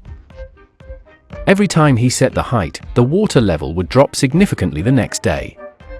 After many attempts, he decided to place the bait lower in the water to avoid the tide affecting the height. Setting traps in the freezing weather was really hard. If they couldn't catch an alligator, why not try fishing? I couldn't understand it, even after thinking about it all night. When Steven checked the second trap, the tide had also messed it up, leaving the bait too high. He kept trying over and over to catch an alligator. His relentless spirit of survival had a touch of foolishness to it. over at Gary's group, All the alligator meat was smoked, except for a few wasted claws. Gary cut off an alligator tail. He asked Amber if she liked eating it. Even if she did, she couldn't say it on camera. Gary, on the other hand, really liked it. Eating it grants you magical powers. Who eats a penis? In a million years would I eat that. Stop, just act cool for once. Why the constant drama? Haven't you had enough of this stuff? Gary grabbed the alligator whip to roast. Max acted grossed out, but everyone wanted some. Only Gary was being genuine. Amber was practically drooling, uncontrollably opening her mouth wanting a lick. Max couldn't resist either, all for the magical powers. He took a bite directly. Amber really wanted to eat it too. Max said it tasted like pudding. I was completely stunned. Does pudding in your country usually taste weird? Regardless, Gary loved it. Amber, who didn't get any, just claimed it was bad. At Matt's camp, a bunch of squirrels showed up. His family began itching again after yesterday's water ordeal. The same issue appeared on his thigh, leading Matt to conclude he should avoid water. Ryan was terrified. Matt now had multiple itchy spots. The doctor came to check on his family. His teammates were very worried about his health. If Matt had to leave because of an infection, his team would lose a key player. The doctor treated Matt's wounds, making him wince in pain. The doctor warned him to avoid water. If the itching persisted, Matt might have to drop out. Over at Snyder's team. He hunted nearby but found no prey, worried about hidden venomous snakes. Sarah caught a cold and lost weight. If they didn't find food soon, Sarah might also quit the challenge. While hunting, Snyder saw a lizard sunbathing. He threw a stick at it. The lizard, sleeping, got hit and never saw it coming. It wouldn't have thought it could die in its sleep. Sarah was outside the shelter weaving ropes to modify clothes. I watched for a while, unsure of her purpose. Snyder came back to the shelter and showed Sarah the lizard. It didn't have much meat, but it was enough. He cleaned it in dirty water.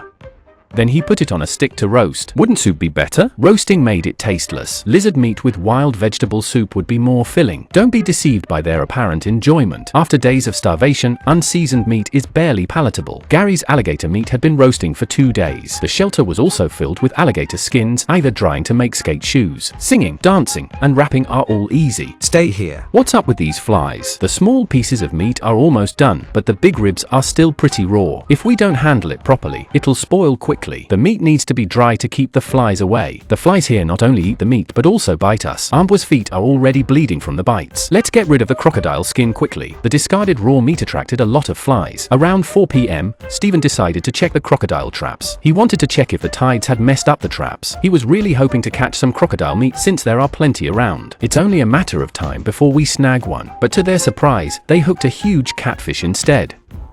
They were thrilled, jumping with excitement. Maybe their luck is starting to turn with this catfish. A bigger catfish head might attract a crocodile even more. They went to the second trap and found a crocodile nearby. The bait had lured the crocodile, which was now munching on it right in front of Jeff and the others. This was as thrilling as it gets. They watched as the crocodile bit into the bait. If it swallowed it, they could catch a crocodile right away. The crocodile pulled the bait far off. They waited, hoping it would swallow it. If the crocodile took the bait, they'd be in luck. But it let go in the end. Even though they missed the catch, they were closer to success. The catfish head is sure to lure a crocodile. It's just a matter of time. At night, the northwest wind started blowing again. This was Sarah's nightmare. Let's just huddle together to stay warm. It's now day 16. Snyder starts each day by gathering firewood. Early in the morning, Sarah was in the shelter, feeling desperate. The environment here was wearing her down, and she wasn't having any fun anymore. Meanwhile, Gary's group. They had plenty of food and water, but their shelter was still in bad shape. In the morning, they gripe about how chilly it was overnight. A better shelter would definitely mean better sleep. Despite their daily efforts, it seems like nothing improves. It's like a student who studies hard, but still doesn't see results. Anyway, Gary just cares about eating meat. If there's meat, he forgets last night's cold. They likely wake up and forget the night before. So, the shelter remains unfinished. For breakfast, they have a pot of stew with crocodile meat. This could be their best moment. Snyder's team has it the hardest. Sarah can't work anymore. The fog hasn't cleared. She just sits in the shelter all day, doing nothing. Sarah's had enough and tells Snyder she wants out. Snyder doesn't know how to respond. If Sarah quits, he'll be the only one left in the team. Their main issue isn't food. Snyder tries to convince Sarah to stay, but he finally agrees to let her go. Now, Snyder has plenty of fur for warmth. If only he could get some food after Sarah leaves. Will Snyder join another team? He still has over 45 days to survive here. Fortunately, his shelter is already set up. Over at Jeff's team, they're savoring grilled fish and the big catfish is plenty to satisfy them. Catching a crocodile would be a bonus. They use the leftovers as bait and successfully attract a crocodile. Jeff watches from the shelter. He sees that the crocodile is small, and another one appears. Jeff's place has a lot of crocodiles. Crocodiles are nocturnal predators, so they might eat the bait at night. Over at Matt's team, their crocodile meat is almost gone. Though they have some meat left, they're considering taking it easy. Sadly, Ryan's now infected with Helia, and the parasites are spreading throughout his body.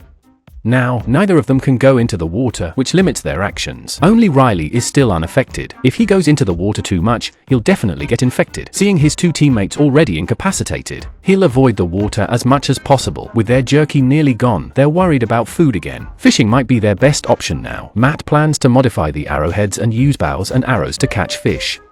They'll attach ropes to the arrows to retrieve them without wading in. Why not just dig for worms to fish? Do they even have brains? As night falls, Jeff and Steven watch the crocodile eat their bait. A big fish approaches the bait. The crocodile has already bitten it, but hasn't swallowed it yet. They are ready to catch the crocodile tonight. The crocodile grips the bait firmly. Jeff and his team are eager to see if they'll get a midnight snack. It all hinges on whether the crocodile eats. The crocodile is munching on the bait. Looks like Jeff and his team are having croc for dinner.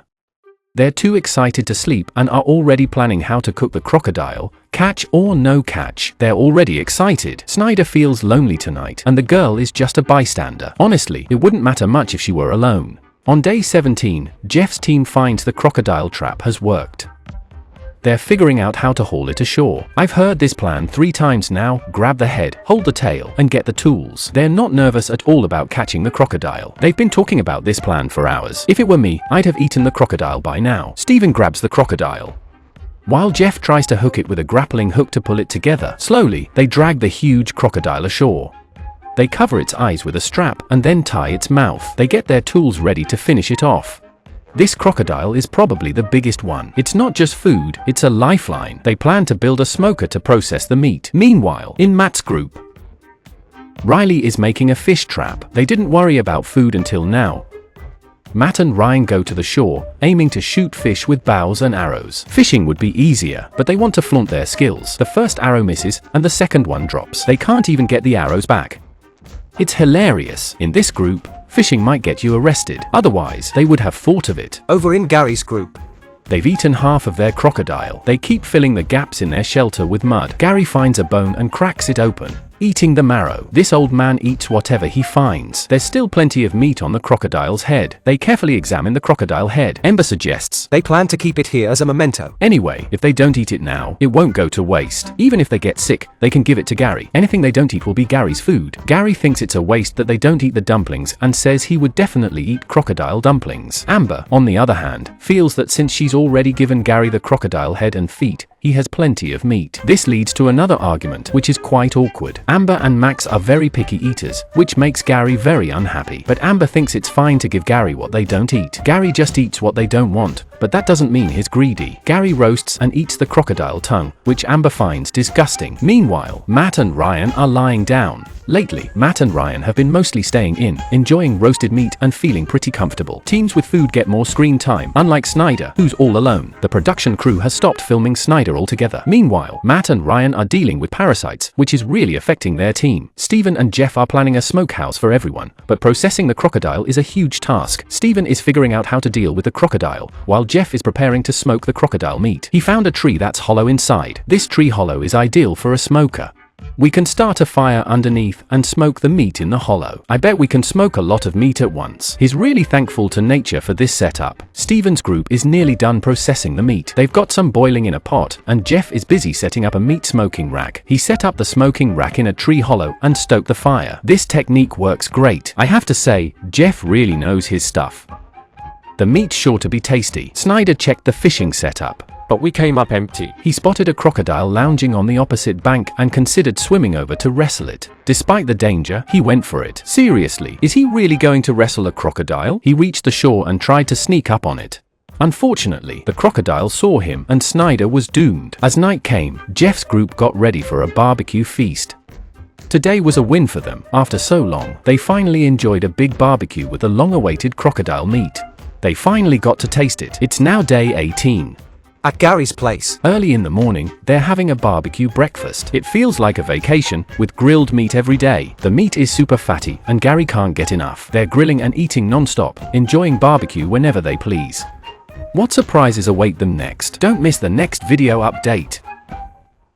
This is the best wilderness survival I've ever watched. They smoked and grilled so much meat, they ate until they were stuffed every day. They grew sick of crocodile meat and caught a huge fish instead. The grilled fish was so tasty, they couldn't stop eating. The survival experts made it feel like a vacation. Meanwhile, Gary's group, they were chewing on some fatty meat in the morning, but ended up vomiting before they could enjoy it. Maybe it was too much fat. Amber griped that he wouldn't stop eating. With food scarce and teammates hesitant to eat, he gorged until he puked.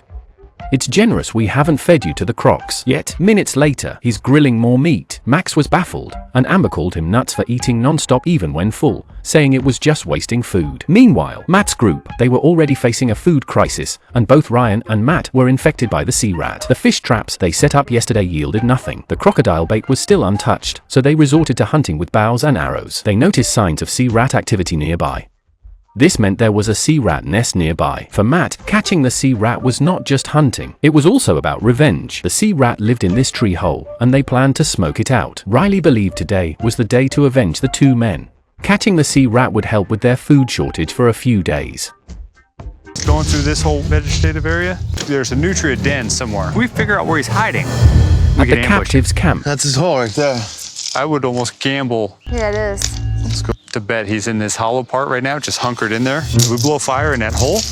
Yeah. We'll carry that fire over on a palm frond leaf or something. Yeah. they had a rough start, but now they caught a crocodile and were eating grilled meat every day. They had more meat than people. Even though Jeff was constantly smoking crocodile meat, there was still a lot of meat left to process. They were basically grilling meat 36 hours a day. Using smoke to dry the meat helps preserve it better. The remaining meat attracted many flies. Jeff's grilling rack was already packed with grilled meat. He kept adding charcoal under the tree hole to cook. Stephen was equally busy, but seeing so much meat, Jeff was very happy inside. This must be the most natural smokehouse I've ever seen. Morgansport right here. I'm literally going to let it smoke here all day long until all this smoke is going to cure that and turn it into jerky. We are working as fast as we can this morning, basically turning our shelter into a meat smoky. As you can see the meat in here. Freaking wonderful. Already is starting to have a nice crust to it. Smoked flavor of our meat. Can carry this energy level through an Jeff entire found a 60-day crocodile egg on challenge. the ground. Eating it would grant him magical powers, but with no women around. So Jeff didn't dare to eat it. With so much fresh meat now, he didn't want to try this strange thing. If Gary were here, they might use crocodile eggs to bait him. Smoking the meat takes time, so they just have to wait. Matt's group is crafting tools to catch the sea rat. They brought charcoal, vowing to smoke it out. They've started a fire in the tree hollow and are watching the exit closely. As soon as the sea rat appears, Matt's ready to shoot it with an arrow. How can they be sure the sea rat's home? The tree hollow's smoking like mad, but there's no sign of it. Ryan keeps poking the hole with a stick, almost setting the tree on fire, but still no sea rat. Matt thinks it might not be home. They search nearby for other exits. Meanwhile, Snyder checked his fishing traps daily, but had no luck. Why would he test the waters with a tiny crayfish? Does he really think just hanging something there will get him a fish? He's fishing in deeper waters with a hook. Snyder set up 6 fishing traps, hoping these hooks will bring him some food. Every few hours, he checked the traps and surprisingly caught a catfish with crayfish bait. What's going on? Did a dead fish bite the hook, or did the show crew set this up? Snyder snagged a lifeless catfish and hurried back to the shelter to celebrate. That night, he enjoyed it as a midnight snack. But with winter coming, fishing will get tougher. Snyder is currently scraping by, meal to meal, without a steady food supply. A steady food supply is crucial for long-term survival. Meanwhile, Jeff's group is so well fed they don't even feel the cold in their shelter at night. They hear a crocodile sound.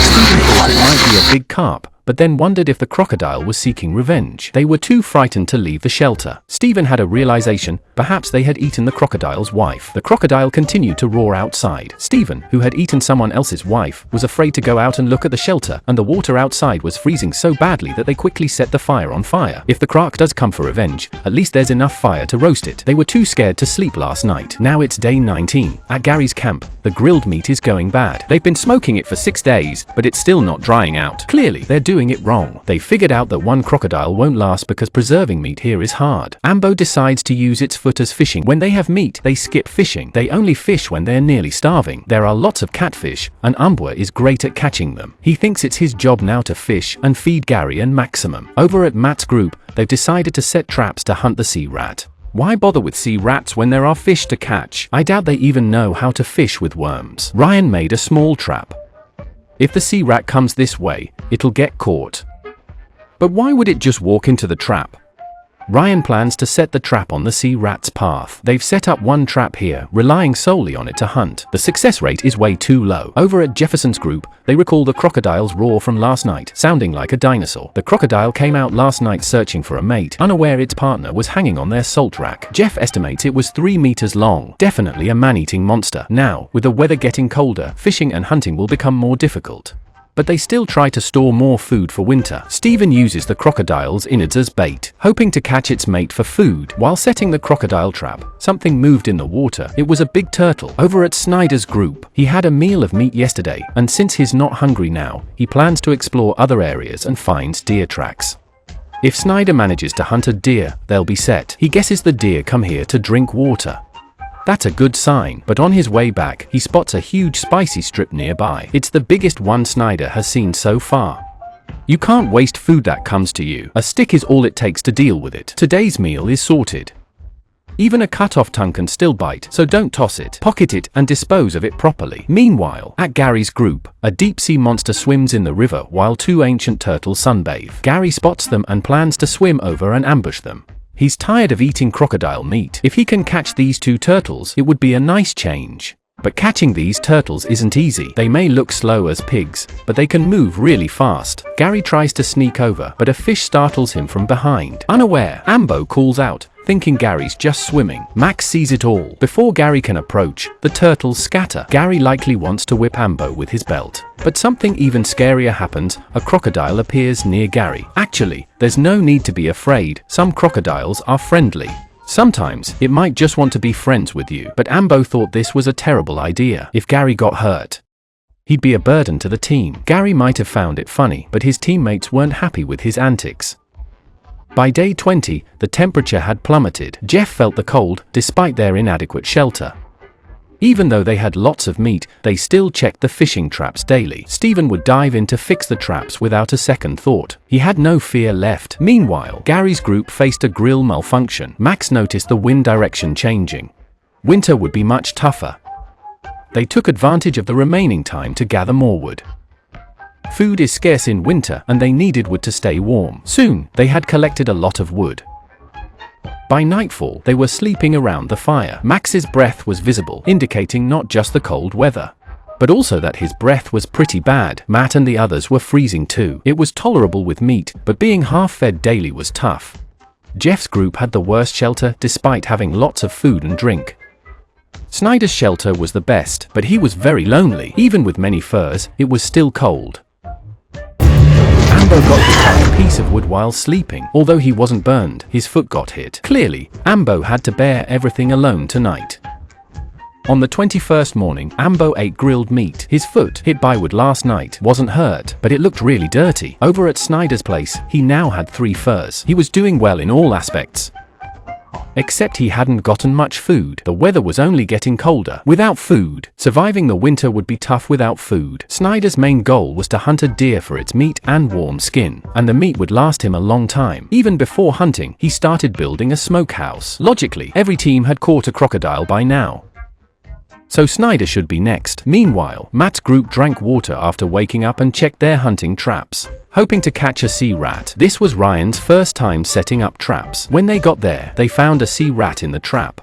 Matt shot it with an arrow. They finally got their revenge. This sea rat was enough to feed them for several days. It's clear that their hunting skills are top-notch. A sea rat this big is almost like a small wild boar. If they stretch it out, it could last a week. Meanwhile, Enbo is fishing daily for Gary's group. Their fish meals depend entirely on his catch. Each time he fishes, he stands in the water for hours. Meanwhile, Gary found a piece of driftwood on the shore and wanted it for firewood. To Enbo thinks Gary is a real troublemaker, but Gary believes in pushing the limits as long as it's not deadly. He stood on a dead tree gathering branches while Amber fished nearby. The tree was on the verge of breaking, but he kept going. Damn, this is hilarious. Did this guy secretly get paid by the production team? He's really nailing the show. He just took a bite. Gary must be thinking, this score is worth risking my life for. Even Marks would think Gary's lost it. Could this sea rat have a resurrection armor? Amber expressed her concern, ostensibly for Gary's safety. In truth, he was more concerned that if Gary got knocked out, their team wouldn't last until day 60. Winning the prize meant keeping Gary safe. Gary was speechless for a moment. He hadn't felt any pain from his fall earlier, but after Amber's comment, he started feeling it. Meanwhile, Jeff's team. They woke up freezing and started collecting wood for warmth, which took Jeff's team by surprise. They rushed to finish their shelter, piling grass on the roof. When it was finally done, they had to collect wood, but while sorting it, Jeff hurt his foot on the muddy ground. It's easy to get twisted up. Hopefully, it's not too serious. Matt is already dealing with the sea rat meat. They're about to have their second barbecue feast. These 2 legs are enough for them to have a full meal, and the offal cannot be wasted, and it is also very delicious to roast it on an iron pot. They skewered the meat and smoked it, and they ate the offal first, and they kept the smoked jerky and ate it slowly, as a sign of respect for the river rats. Ryan ate his balls first, even though they smelled a lot, but they were very delicious after being hungry for so many days, and Matt and Ryan toasted the balls. Eating it grants you magical powers. Don't ask what kind, just know they're awesome. Riley, no one will save you if you shout your throat tonight after eating the liver. You will eat the roast leg. Do they finish this meal of rat meat in the sea? With things going so well, Matt's confidence is high. He wonders if the others are still alive, unaware they're thriving. In the evening, it's freezing here, and Amber's feet are numb. Sleeping on the ground in winter is awful, especially for Jeff's group. Their shelter is very open. Even though the fire is burning big, it still feels very cold. Suddenly, Jeff hears a noise. The shelter suddenly collapses, revealing a hole that doesn't seem to matter much. While others sleep at night, Snyder decides to go hunting at night, something I've never seen in all my years of watching survival shows. Despite the freezing weather, Snyder grabs his bow and arrow, ready to hunt a deer, regardless of the cameraman's opinion. He opts to stay here all night, hoping deer will come to drink by morning. Animal calls echo around him. The sky starts to brighten. He waits quietly for the deer to appear. A squirrel is nearby, but he's not interested. This guy is really tough. Over at Jeff and Steven's, their shelter has half collapsed. The cold wind kept blowing in all night. Living in such a shelter is no different from Snyder spending the night outside. Their group has the most meat. In the morning, they can have jerky for breakfast, which gives them enough energy for other tasks. Building a shelter isn't hard. I don't know why they don't make it better. Steven plans to use small sticks to fill the gaps and top it off with palm leaves. Meanwhile, Gary's group complains every morning about the cold nights. Their shelter hasn't been improved. The weather is getting colder, and their beds are piled with firewood. They sleep on the ground each night. In the morning, Amber's feet are numb, likely because it's too cold for proper blood flow. This can't go on. She goes to the shore to check the fishing traps, but the line is stuck. She has to get in the water to fix it. Gary notices and comes to help, trying to retrieve the hook, but Amber thinks he's just giving his family a bath. Turns out he caught a fish. It's likely Gary used his family to fish. Their group is facing a food shortage. Catching a catfish now is definitely a good thing. So far, Amber has caught 3 catfish. Why don't other contestants know how to fish? Gary is very grateful for Amber's active fishing. Only this way can they live better. They save the catfish heads to bait alligators. Before eating, Amber sets up new fishing gear. Setting up new fishing gear is crucial for a steady fish supply. Meanwhile, Snyder has been on watch all night, but he didn't see any movement. The night watch was in vain. Snyder is really tough, staying up all night in the cold wilderness. On the way back, he heard a squirrel's call. A little squirrel was doing exercises on a tree. Snyder aimed and took a shot. He missed by just a hair. Snyder returned to the shelter and recounted his night. In short, it was freezing and lonely. Meanwhile, Matt's team planned to use fishing gear early in the morning. They finally devised a solid plan, but just as they were about to fish, Matt spotted a deer nearby. He rushed back to the shelter for his bow and arrow, took aim, and fired. He believed he hit the deer, but it had already bolted. Now, there's no proof. Whether he hit it or not depends on Matt's story. If he's modest, he'll say he hit it. If he's boastful, he'll claim he shot the deer into the air. Now they're planning to search for the deer they hit. If they find it, they'll have a feast of venison.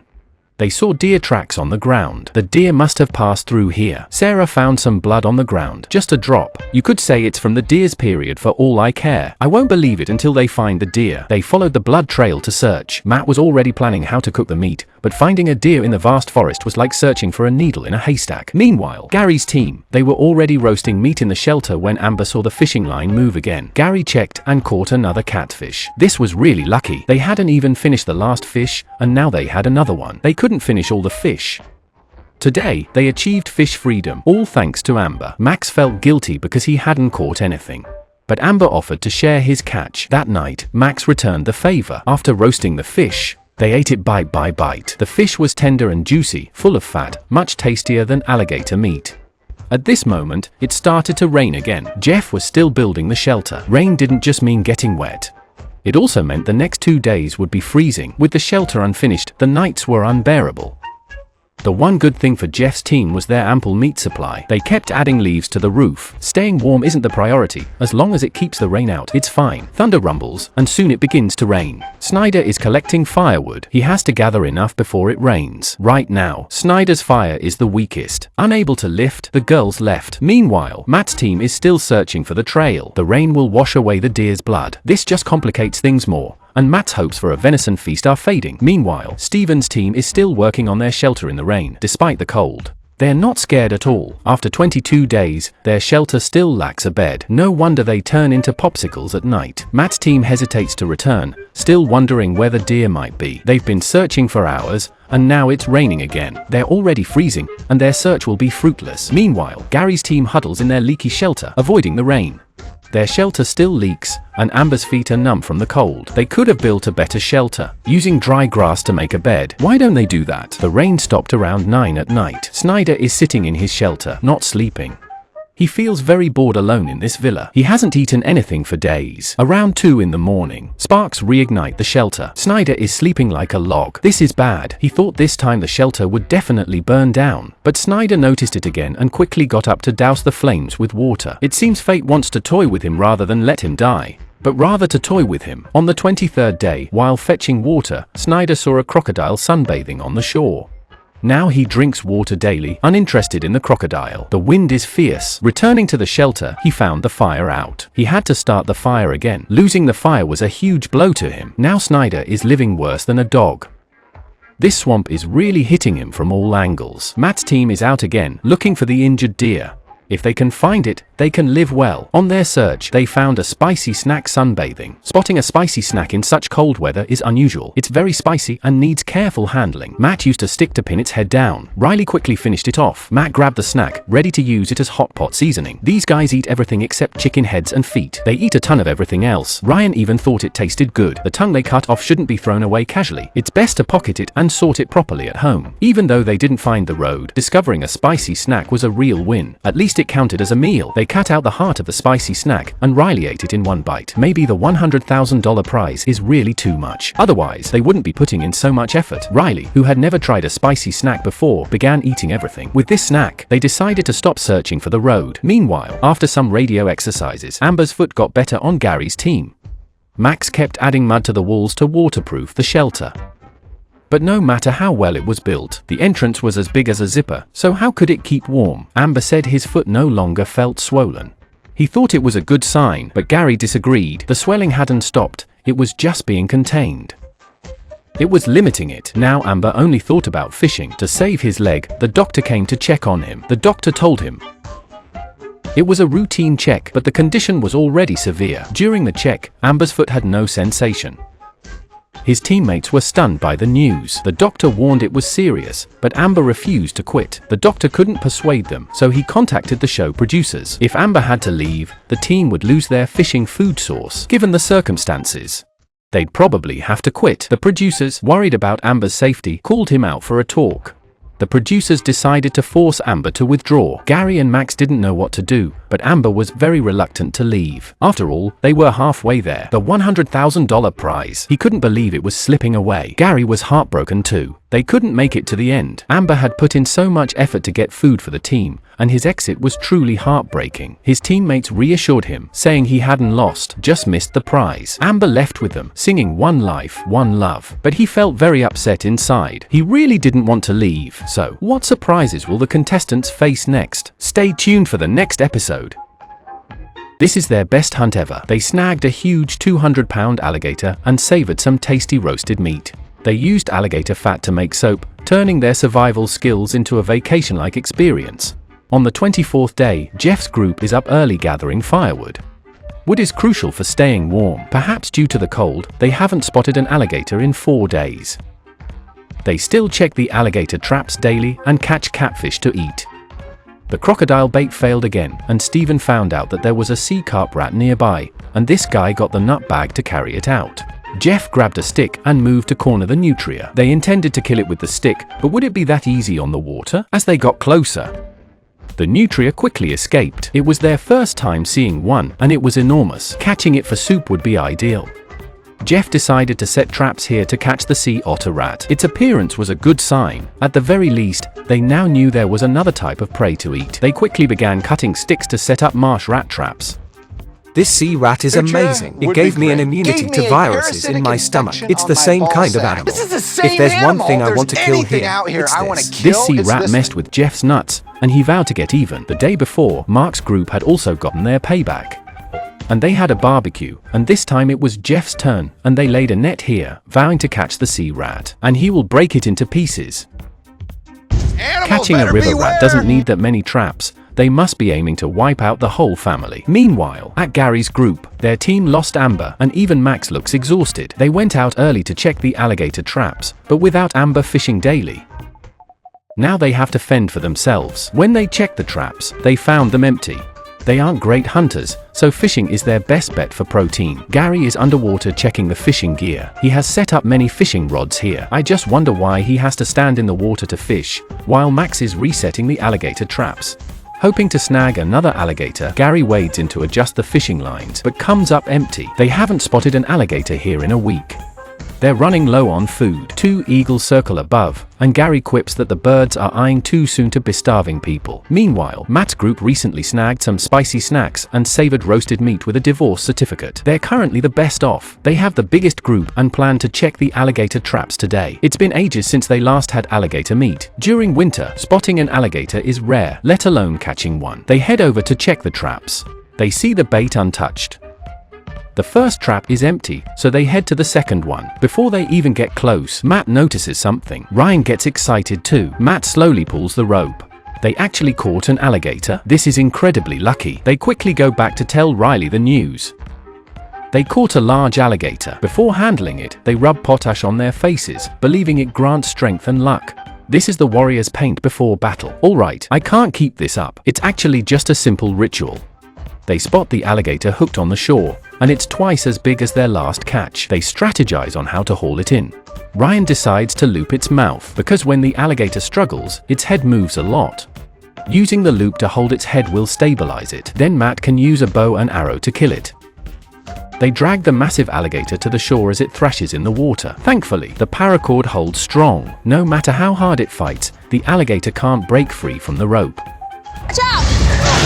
As they reel the alligator in, Matt seizes its tail. It thrashes in a death roll, and they struggle to keep it steady. Just as they try to loop it, it breaks free with another death roll. Finally, they slowly turn its head and loop its mouth. Once the alligator is stabilized, they use a bow and arrow to injure it, eventually subduing it. This alligator is really huge. This alligator seems larger than the one Jeff's group caught and should last them until day 60. It takes 3 people to lift it. This alligator is enormous. They hauled the 200-pound beast back, buzzing with excitement the entire way. They've caught the crocodile for the second time, and they're sure they're going to be more experienced with the crocodile this time, and they're hanging it from a tree. It's really too big to look like this, and it's big enough for a person to eat for more than 10 days to cut off the flesh off the crocodile's tail. These little strips of meat would be made into jerky, and Ryan would hang the jerky and smoke it on the roof of the shelter. Wouldn't they use the bones to make a pon? If the Chinese were trying to survive, they would definitely use this crocodile meat to the extreme, and they would have cut some crocodile meat and grilled it for lunch. He also cut off a large piece of crocodile liver and skewered it on a wooden stick to roast it. Today is destined to be another holiday life of eating barbecue. Crocodile liver has been roasted. It's rich in a variety of elements that the body needs, and it smells very good. They work daily and need to replenish nutrients. Alligator liver is their go-to supplement. A piece of alligator liver with a chunk of fat. This is practically 5-star dining. It tastes absolutely amazing. Day 25 has arrived. Snyder feels very lonely here. Early in the morning, he goes to check the fishing gear. He mentioned setting up an alligator trap and 5 fishing devices. Using these fish traps to catch an alligator. What was he thinking? Nearby, he spotted a bullfrog. He grabbed a stick and went after it, swinging wildly but missing every time. He even cursed the bullfrog, calling it names. But it wasn't the frog's fault, it had given him plenty of chances. Back at the shelter, he decided to craft some tools to catch the bullfrog, which usually feeds at night. If he succeeded, they could have a decent meal. He crafted a torch, intending to hunt bullfrogs tonight. Their eyes reflect light, and Snyder plans to use the torchlight. Next, he needs to make a spear, which will be his weapon for catching bullfrogs. He made a 4-pronged spear to boost his chances of catching a bullfrog. Check out his stance. The dry noodles I was holding dropped in shock. He promised to get me a new pack. Meanwhile, at Jeff's group, Stephen went to check the 11 traps he set for the water rats, aiming to catch the entire family. He arrived and heard a sea rat. Looking closer, he saw it floating on the water curtain, which made Stephen furious. Seeing it twice in the same place, he swore that he would have the sea rat cut into pieces, and Jeff was sorting out the firewood at the shelter. He spotted a small lizard. Although Jeff didn't think much of its meat, it could be used as bait. Soon, he also caught a frog nearby. Frog legs can also be used as bait. Jeff planned to use them for fishing. He crafted a double-hook fishing rig. One hook holds a frog, the other a lizard. He hopes this will snag a big catfish. Gary's group, on the other hand, they go out every day looking for food. They could just fish at home, but they insist on going out and making it hard on themselves. They keep exploring their surroundings, hoping to get lucky. Max found some animal droppings here. Holding it in his hand, he examined it closely. It looked fresh, almost like chocolate. They decided to catch this prey. They set up a snare trap. While doing so, Gary unexpectedly found a beehive in a tree. They got excited immediately, but the tree was too tall and big. Getting stung on the face by bees would be awful, but I'm really keen on the honey. Max claims he's allergic to honey, though he hasn't tried it. He mainly wants Gary to handle the risky part. Once Gary got the honey, they could both enjoy it. Gary was eager to taste the honey, as it was their only discovered food source. Gary plans to fell the tree. As the sun sets, Snyder's group begins their task. He lights a torch and prepares to catch bullfrogs. This old sea dog fears nothing, roaming the jungle at night with a torch, but torches burn out quickly. Can you really catch a frog like that? There you are! There you are! I just had one jump right past my feet. Almost had him. He finally caught a bullfrog, and it must weigh a pound. That's enough for a midnight snack. Cooking it into a spicy bullfrog dish should be delicious. But really, just one? Are you worried the police will come after you if you catch more? Will you really starve if you wait a bit longer? It's day 26, and Matt's group is already on their second round of vacation life. Their shelter was full of crocodile barbecue, and they were happy to see it, and they had a very good plan for crocodile meat this time. No longer being reckless like before, they intended to use this alligator to sustain them for the coming days. Even breakfast could be this lavish. If Snyder next door saw this, he'd probably keel over. They didn't waste the alligator head this time either. The meat on top was all dug up and eaten by them, and the crocodile like kebab. Ryan ate it crunchy too, and now has so much food, as long as it doesn't go to waste. Jeff's group is sure to last until day 60. Food and drink are no longer a concern. Their main task now is collecting wood each day. Jeff set a fishing trap yesterday, eager to catch fish to diversify their meals. Alligator meat every day gets boring. When Jeff checked the fishing setup at the shore, he felt something odd as he pulled the line. He slowly reeled it in and, sure enough, he had caught another catfish. To his surprise, the hook had snagged 2 fish. He started shouting excitedly, making quite a I was tempted to shove a bag of chips in his mouth. We used 2 hooks and caught a big catfish and an alligator fin.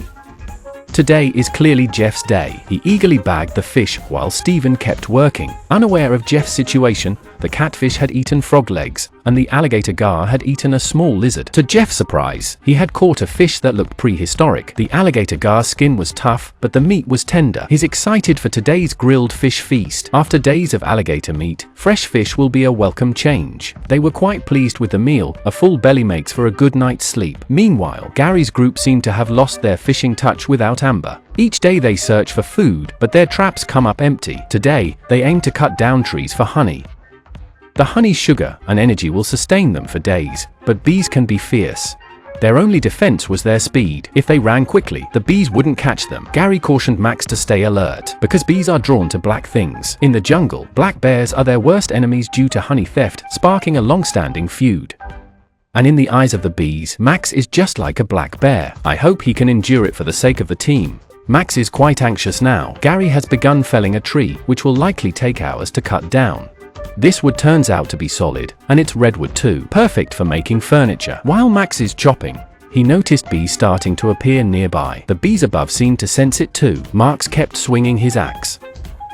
To get some honey, they chopped down a tree, which took a lot of effort. As the tree slowly fell, the bees stayed calm. Gary, however, did go crazy. Before they even started collecting honey, Gary got stung on the nose. Max was already watching from a distance. Gary was repeatedly stung by the bees, enduring countless stings. This was the same guy who had laughed the loudest earlier.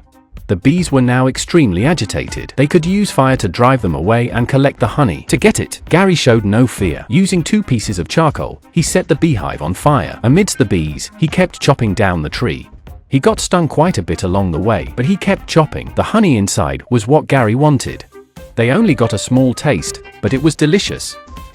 Was it really worth the risk for just a bit of honey? After eating, Gary continued to collect honey. These bees were still too kind. They harvested a few pounds of beehive. Max thought they had pretty much used up the resources here. The honey they got wouldn't last long. It would be hard to make it to day 60. They planned to move out of this area and look for more resources elsewhere. Meanwhile, Snyder checked the fishing setup, struggling the most. He tugged on the fishing device in the water, but unfortunately, he had no luck. The floating water plants in the area seemed to be interfering with his fishing. He planned to build a fishing platform here, so he could easily fetch water and fish in deeper areas.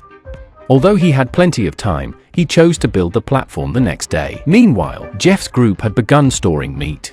Stephen went to check the traps. He really wanted to catch a capybara and had set up many snares.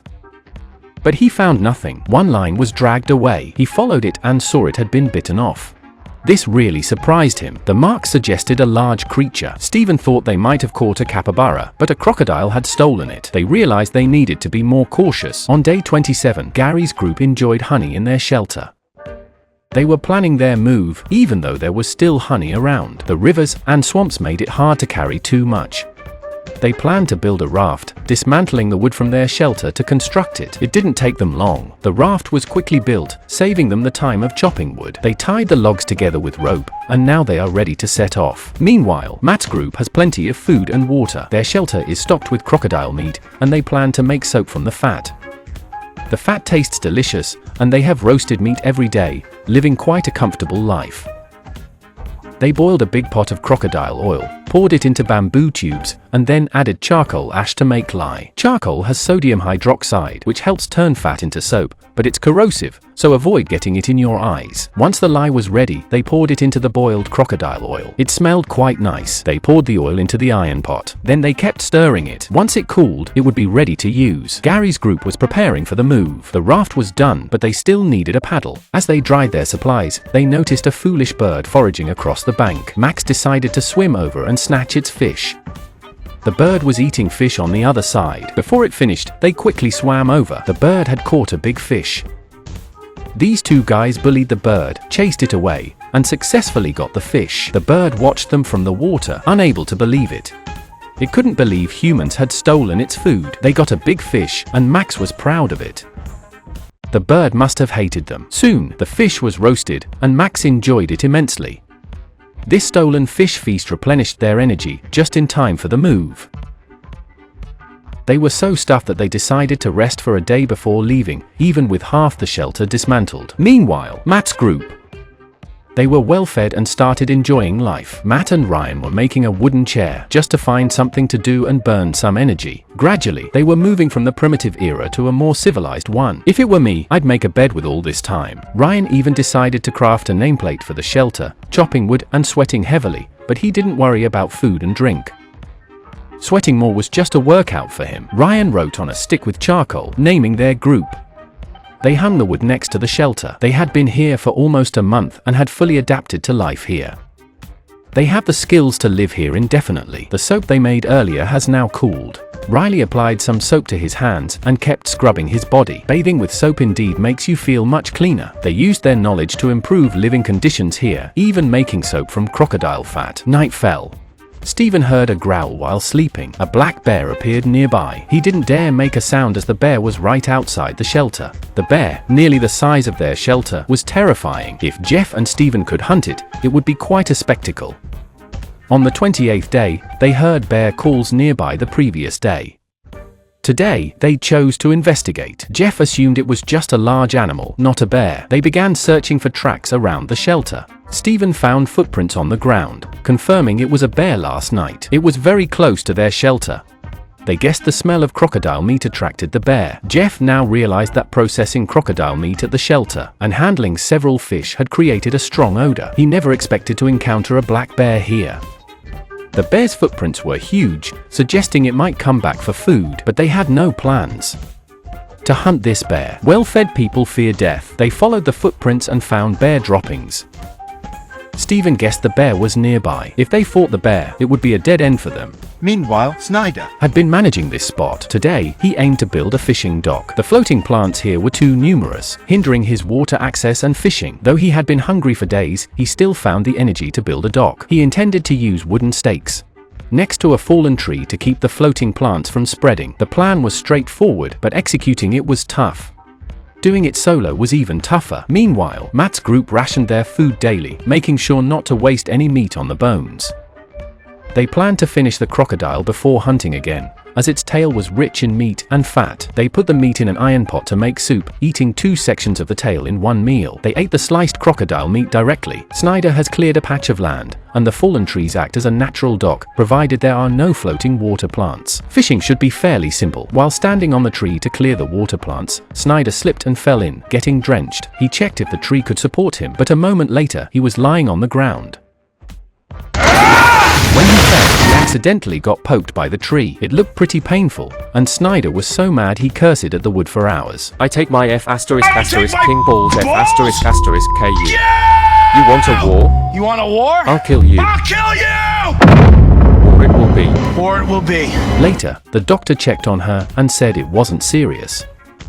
She just needed a stitch on the nut bag. If it got infected, she might lose her family. The show crew informed her the stitching needed to be done in a sterile environment. Stitching here carries some risk, but Snyder decided to do it, fully aware of the consequences. But she's ready to face it. Being tough, she refuses to seem weak. The show called in 2 female doctors.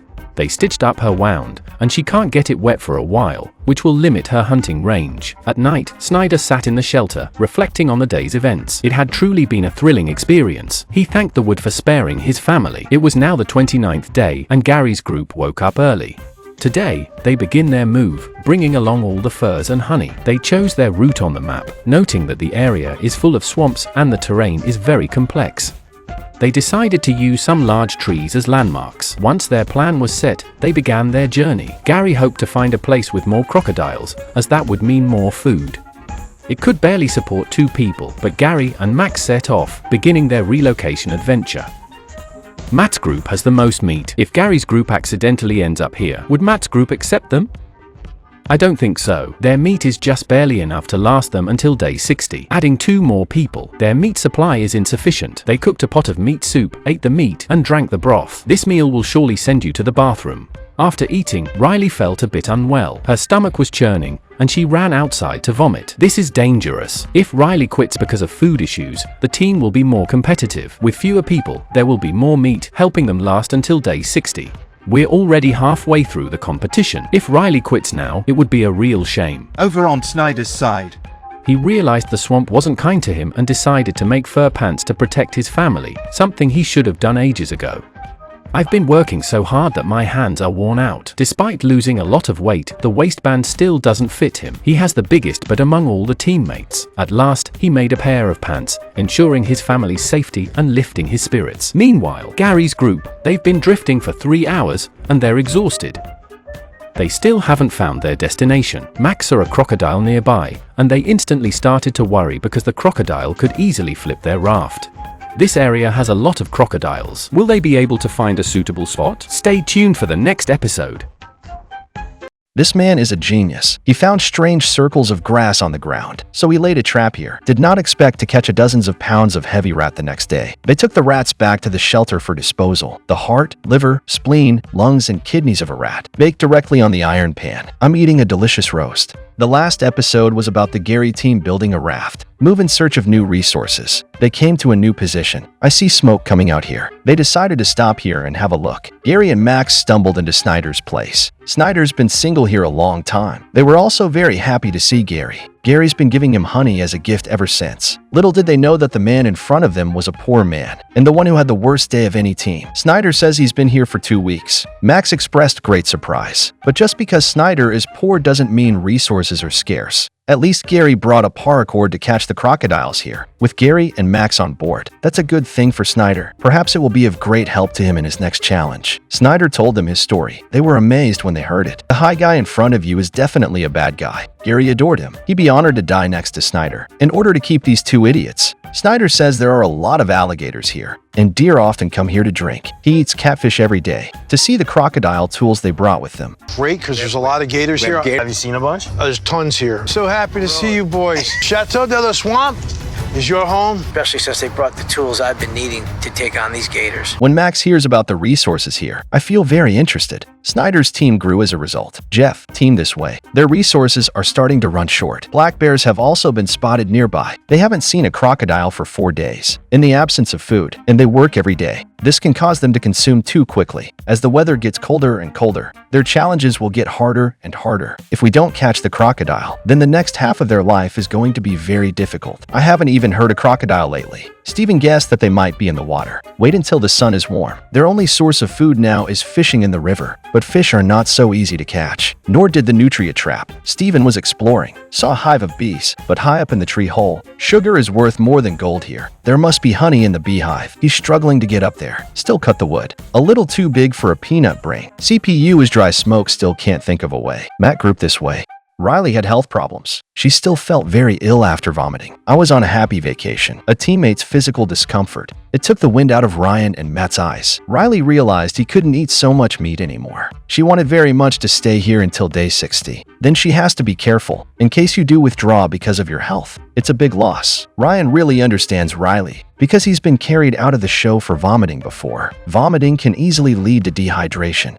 Dehydration makes it easy to mummify. To save Riley, they told Riley to rest in the shelter. There is no shortage of food and drink now. Matt is going to build a dock here, so you can go fishing in deeper waters. Both of them were infected with nutria. Don't touch the water, so the docks are very important to them. After they planted, began to cut down the wood. They plunged the cutwood into the water. Matt didn't expect the mud to sink this deep. It's like the girlfriend abyss. No matter how hard you push, it could go a little deeper. Matt thinks so too. They soon built a pier. Matt was walking on it. They can build their way out. It's where 2 high rollers do a classic Titanic scene. Gary grouped this way. Snyder got up in the morning and took a bite of honey. Gary thinks honey will improve men's abilities. Snyder's nut bag is still stitched. I hope it doesn't blow out. Snyder has Gary and Max on board. It's like having 2 more workers. Gary may be older, but the work was very good. Snyder sensed their vigor, too. The main task every day is to collect wood. It can be used to keep warm at night. After collecting the wood, I'm out hunting. Snyder plans to use Gary's paracord to catch alligators. There are still more crocodiles here. Snyder showed them the resources. It's up to Gary and them to eat the gators. It's like a crocodile pond in here. Crocodiles can be seen sunning themselves everywhere. They saw a bigger crocodile nearby. So far, Snyder is the only one who hasn't eaten alligator meat. There are props all over the place. As long as they make bait and hang it, I'm sure the show will hook a crocodile. Gary is already looking forward to his second alligator roast.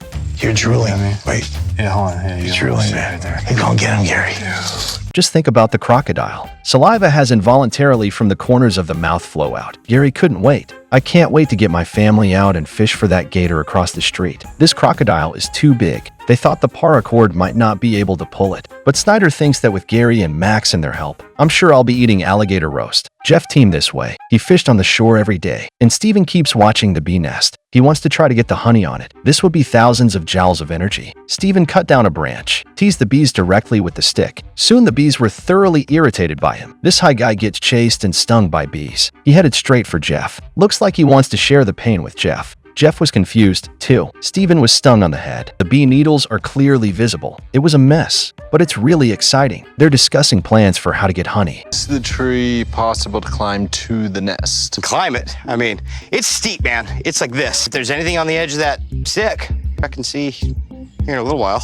Gary and they started the gator fishing program. The dead fish Snyder caught hanging from the tree. They intend to use the dead fish as bait. Snyder hopes the gators like the taste. To fish for crocodiles, choose open water. Max climbed up the tree, let the bait out. The bait just hangs on the water. Snyder is very grateful to Gary and his family because they brought crocodile fishing gear. Snyder had waited a month for this moment. They set up 2 decoys. Just wait for the crocodile to come and eat it. Max is also looking forward to catching crocodiles again. He was very excited about his first experience anyway. He knew a huge crocodile was nearby. It made him more eager while fishing for alligators. They also make automatic fishing devices on the shore. A fishing device made by Snyder. Max was impressed. He thanks Snyder for giving him valuable survival lessons. The current team should be strong. Snyder's shelter is the biggest of them all. Max was very happy there. Plus he has a lot of fur, plus a fire burning. You can sleep at night without getting cold. Time came to day 32. Jeff and his men came to the bottom of the hive early in the morning. How are they planning to get the honey? What he's not sure about right now, whether there's honey on it or not. There's no need to risk it if there's no honey. The branch that poked the bee's nest yesterday got stuck in it. There's no honey on this branch anyway. Steven guessed that the bee nest might be in the middle of the tree. They're weighing risk versus reward. To put it bluntly, fear of death. If it was Gary here, must have cut the tree straight for the honey. The trees are too tall. Climbing trees must be dangerous.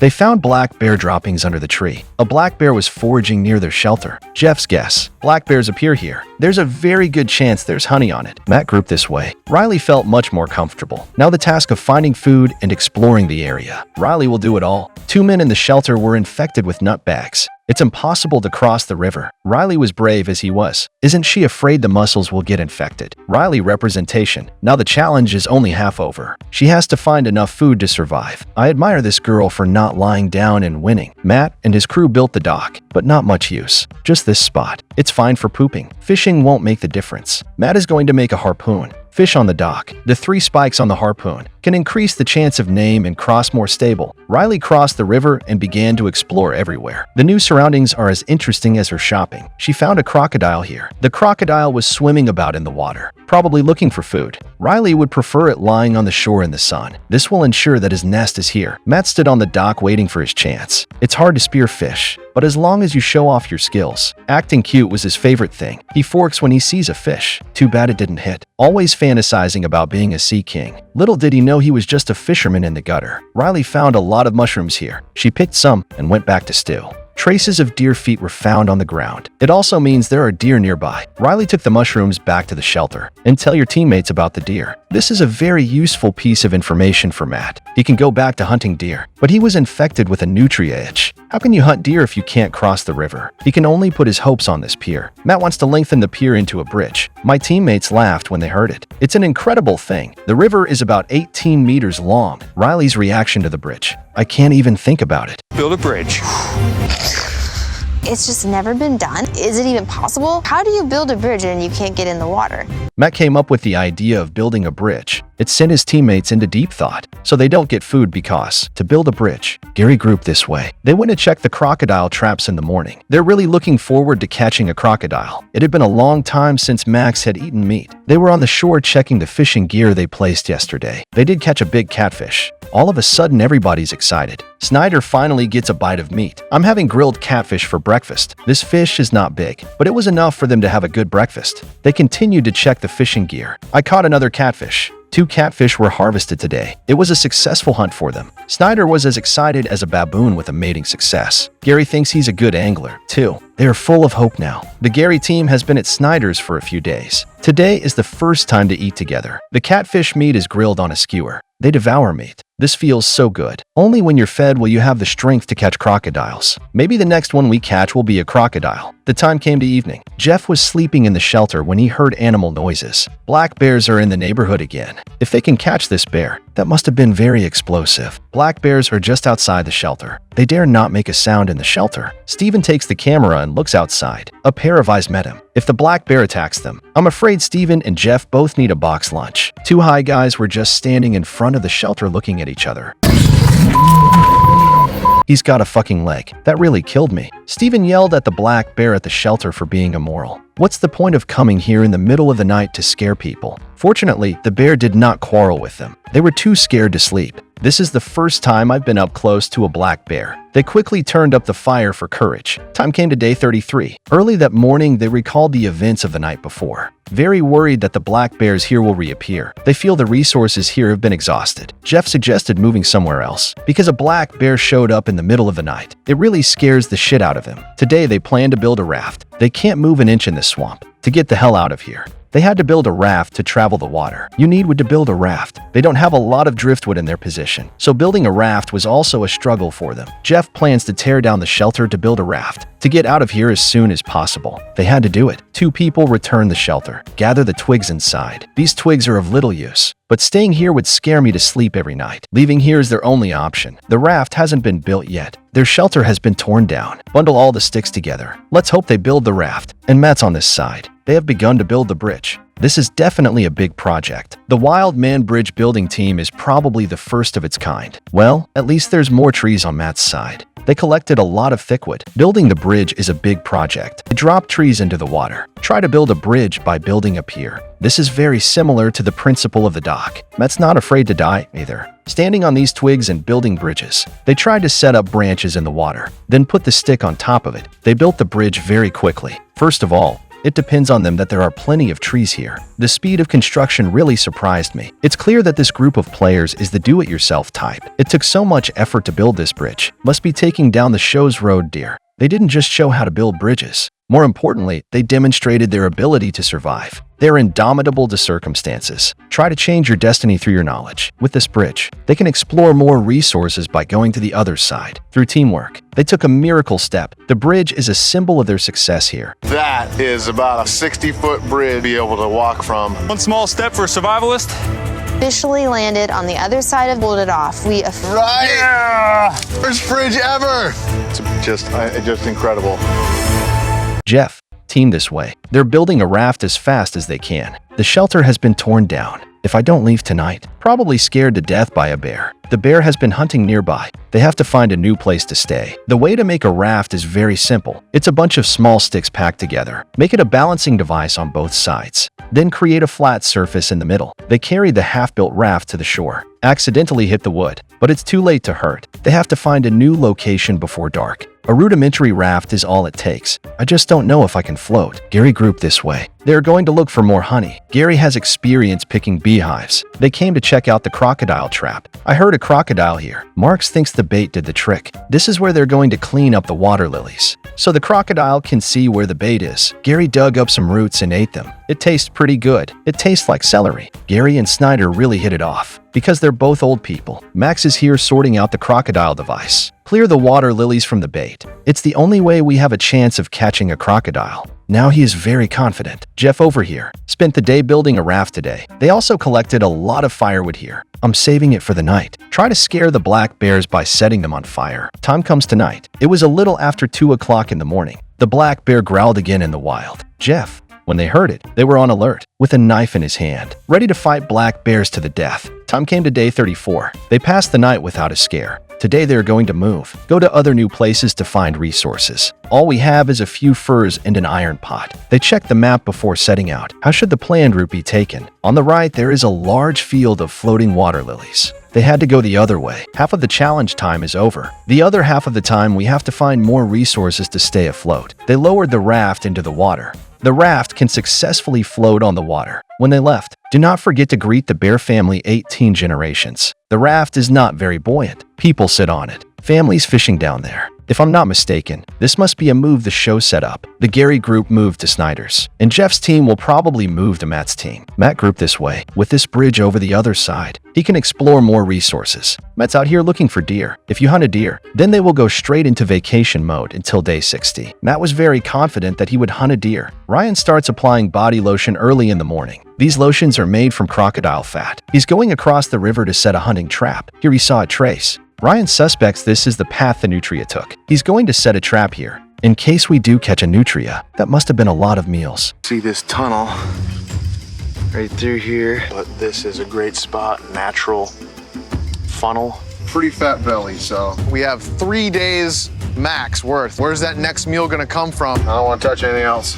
But I bet you we'll be getting another one soon. Hours passed. Jeff, they still don't see the right place. There's swamps everywhere. They've been sitting on the raft all day. This looks more like a never-ending journey. To one's surprise, they see a shelter here. Jeff was very surprised. Yell at the shelter, but there was no response. They decided to explore here. This is actually Gary's old shelter. They found crocodile bones here. I also saw 2 beds in the shelter. Thinks there were 2 high people living here. Jeff and Steven are like archaeologists here. Guess how they live? We have 3 hours left before dark. There's plenty of wood to keep you warm. They're going to spend the night here. This shelter became their place of departure. Jeff decided to take the night off and start again in the morning. The time came to evening. Steven is very curious about this place. Jeff feels like he's living in someone else's shelter. It's like staying at a friend's house. And Matt's side.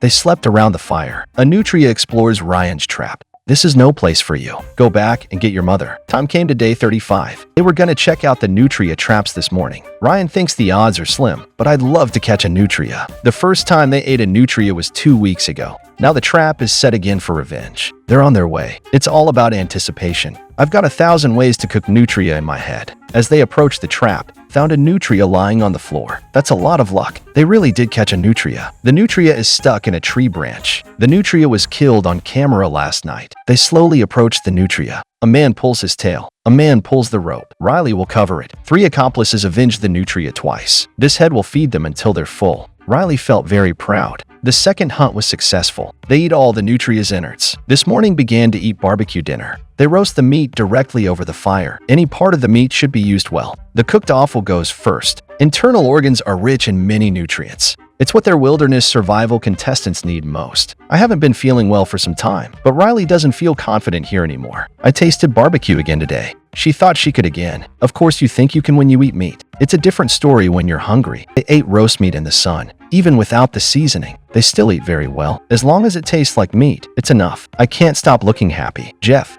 team this way. They stayed in the rental house for one night. Though very simple, you can get by without spending money. They observed the construction of this shelter. The wood used is very large, and the roof uses a lot of palm leaves. Jeff, they're looking at everything here like archaeology. Just seeing the shelter, I think there's a lot of resources here. They tore the shelter down, took a lot of palm leaves. I took a lot of stuff with me when I left, so where will they go next? I guess only the director knows that. Gary grouped this way. The doctor came here early in the morning to examine Snyder's bag of nuts. Snyder's a tough guy, too. Even if the nut bag cracks, you're not out of the game. Gary watched Snyder being examined by doctors. Max was amazed when he saw it. Stitched the most sensitive area, and without the anesthetic. I admire Snyder's will, too. Gary and Max were watching him and laughed at his bag of nuts. Gary and Max will check the fishing traps. I found a fish. They were instantly excited, but I never thought it would be 2. These 2 fish are harvested today. It gives them 2 more days to live. They're processing the catfish right up in the trees. After Snyder disinfected his family, just checking out the crocodile traps, found the bait had been eaten. This crocodile must be very big. Snyder gritted his teeth at its theft, swore I'd catch it and eat its balls alive. While he was fishing,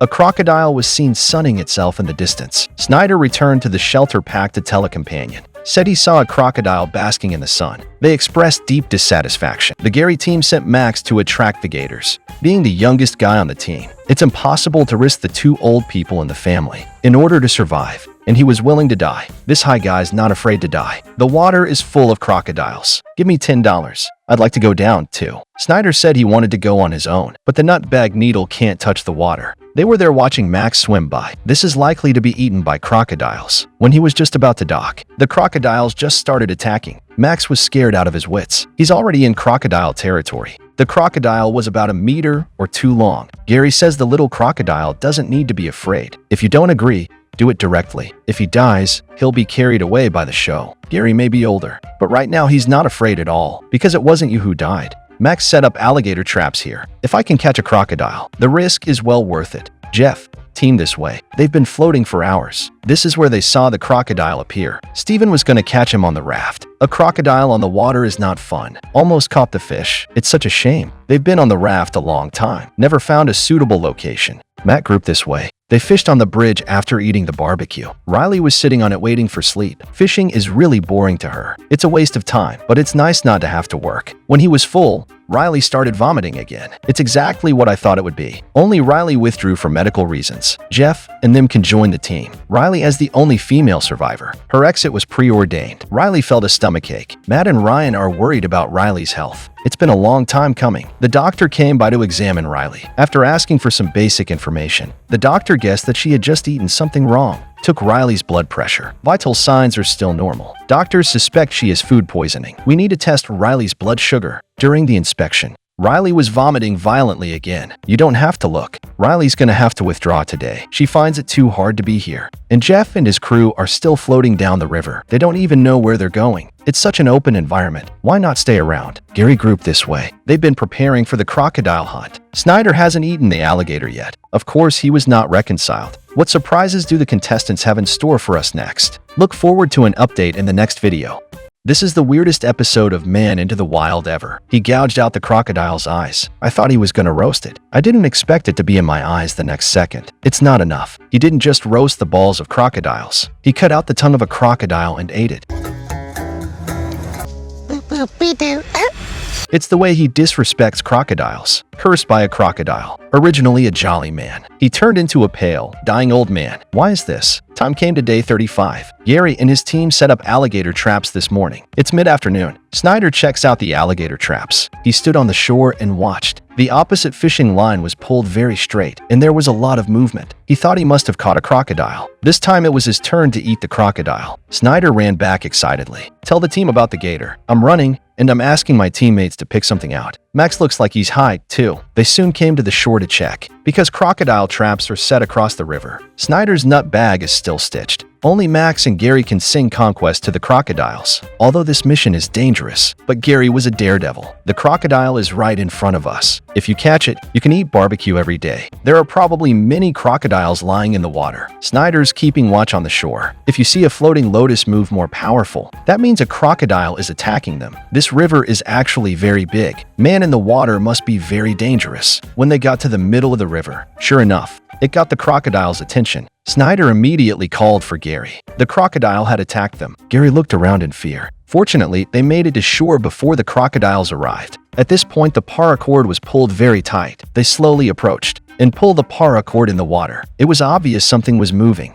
I did catch a crocodile, but it doesn't look big. The crocodile was entwined by many floating water lilies. Max cleaned up the debris with a wooden stick. Gary slowly pulled the crocodile closer to shore. This is very dangerous, because as we approach, the crocodile will probably come at you. Max has an axe and is ready to attack. The crocodile was slowly drawn closer. Max took the axe and cut it down. It's not enough for a crocodile to die in 10. After a successful crocodile hunt, hey, the guys can't wait for a chicken hug. I don't know how long it takes for a cock to bark. Only hippies are the most excited. Snyder got excited, too. I'm on my second round of alligator roast. You've been hungry for over 30 days. Snyder, you get a hammer. They captured a 2-meter crocodile. Gary and Max dragged the crocodile across the river. Today is their day of victory. This alligator in front of them should last them until day 60. When they got back to the shelter, start handling the crocodile. Gary's the trash guy who's most interested in guts. At this moment, Snyder thinks hunting alligators is a simple matter, and he put 13 on the soy sauce.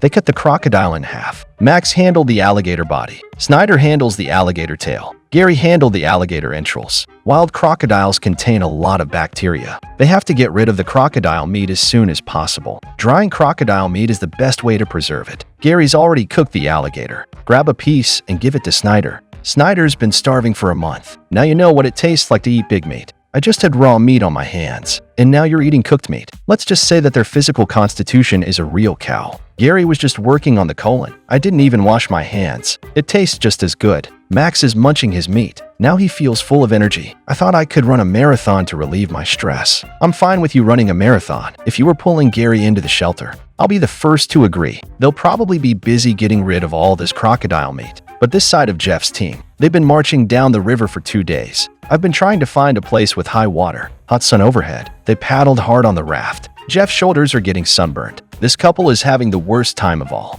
Jeff's team is at the crossroads right now. On the left is the Gary group, and up north is the Matt group. How will they choose? Matt group this way. They just caught a nutria. But teammate Riley was vomiting because he wasn't feeling well. They risk losing their teammates. Riley is now the only woman on any team. She's here. Matt's shelter is more of a home. Riley felt much better after throwing up. It's obviously gastroenteritis. Matt and Ryan are fishing on the bridge. One wrong move on this bridge, and it falls into the water. Now the Matt team has established perfect order. They have a clear division of work each day, has been completely adapted to the living environment here. Matt is looking forward to day 60. No surprises today. Ryan spent the end of the day on the bridge with the sunset. Jeff, team this way. They're still on the river. The sun is going down soon. They must find a place for the night quickly. The environment here is not bad. They decided to dock and set up a temporary shelter here. The pair are brothers and sisters, moving because of fear of black bears. Instead, I found myself with Matt's team, yelling when they found the shelter. Matt, they weren't too happy when they heard the screaming. Steven and Jeff are notoriously loud. You yell at the slightest thing.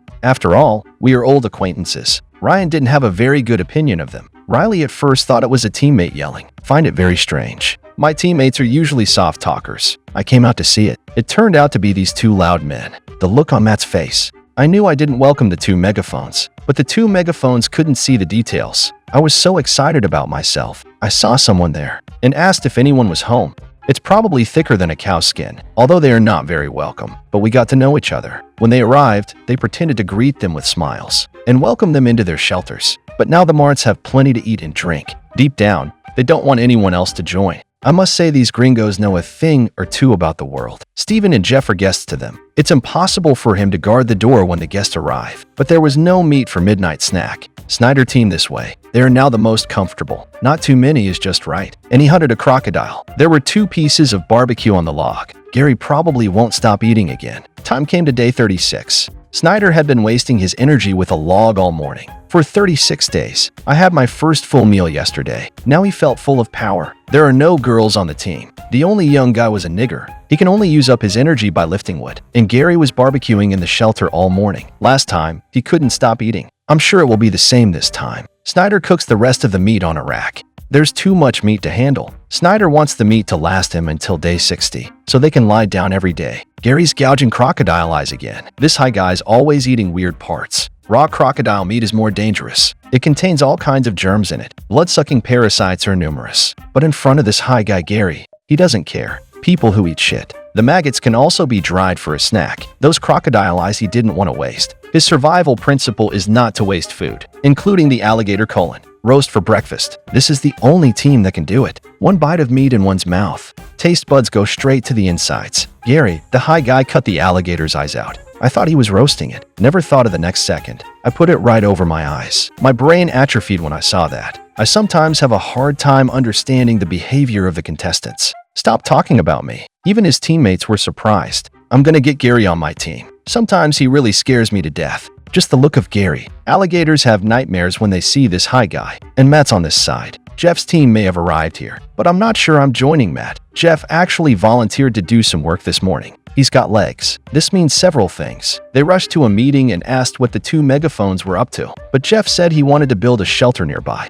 Team Matt went mute when they heard that. My throat suddenly shut up. He's got legs. Suddenly 2 more neighbors. Eat meat and make dumplings every New Year. No one would be happy. Matt didn't really like Jeff, because in the Philippines, trying to survive, Jeff catches the big eel, choose to enjoy alone. In spite of the fact that my neighbor Riley was starving, they really hate Jeff. Matt thinks Jeff is very selfish and arrogant. Jeff also said he hates players who try to win in bed. He was telling his point of view.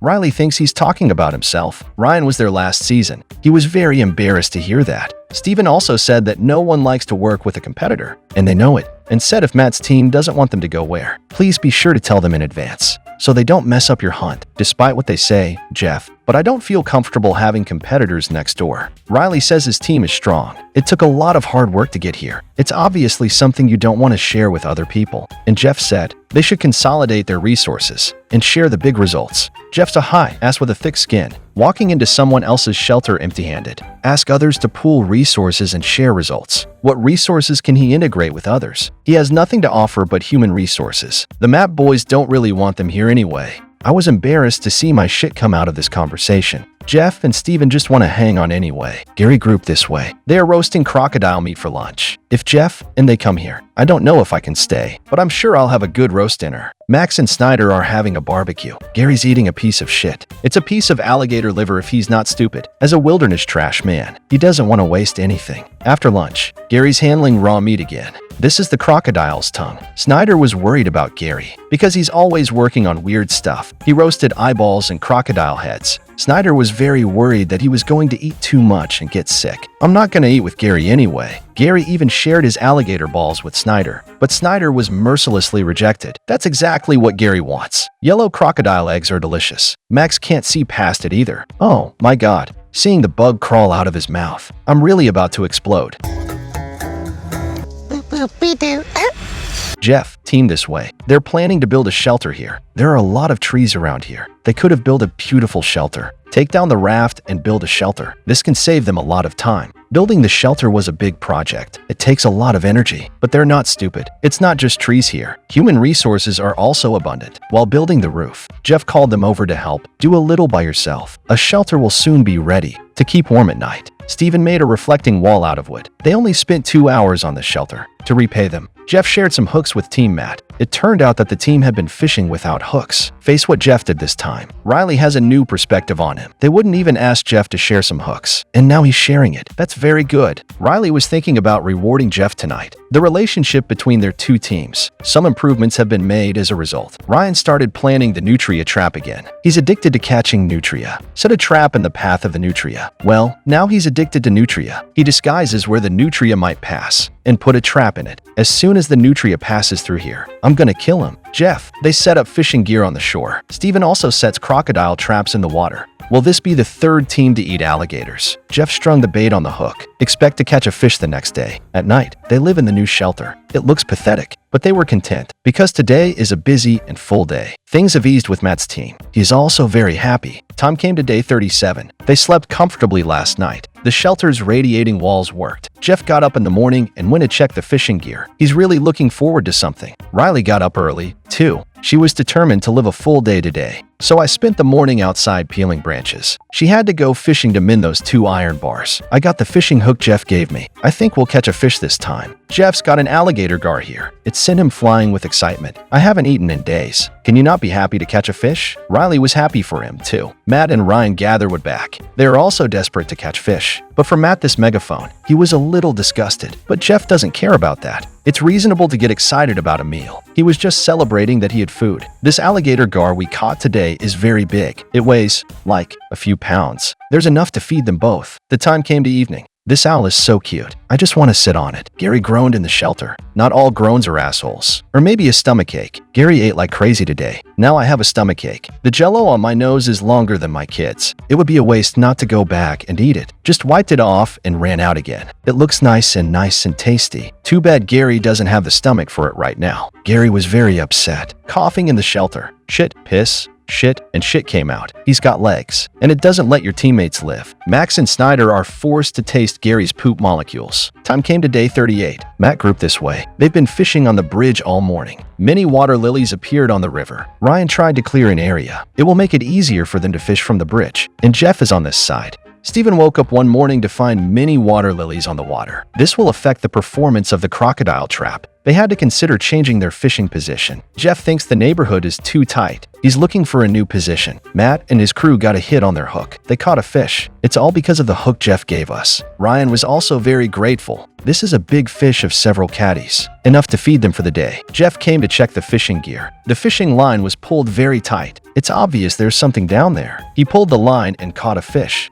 Jeff was excited to fly, although it is a small catfish. I'm lucky I'm not hungry. Jeff shouted again. Team Matt thought Jeff had caught a big fish. But look, it's just a little fish. He immediately looked down on her. Jeff caught this catfish today. Breakfast is in order. He cut off the head of the fish as bait for the crocodile. Take the fish and return to the shelter. This little bit of protein may not be much, but it's also a delicious breakfast. At this time, the sky is about to rain rhythm. They don't want it to rain. Even less so on the Jerry side, because they still have time to smoke the meat. Gary is a loser today. Fresh jelly kept coming out of my nose. Gary felt tired, dizzy, and aching in his joints. Probably caught a cold with a bacterial infection. Gary was pale now. Looks like a far cry from yesterday's Spirit Boy. Now they are living on vacation. If Gary withdraws because of illness, it's a shame to miss out on the $100,000 grand prize. Max thinks Gary's a dead man. I used to eat crocodile meat all the time. Caused physical discomfort once. Vomiting in the shelter. And now I'm sick from eating meat. He really wanted Gary to pull through. After all, they've been friends for over a month. There's no love.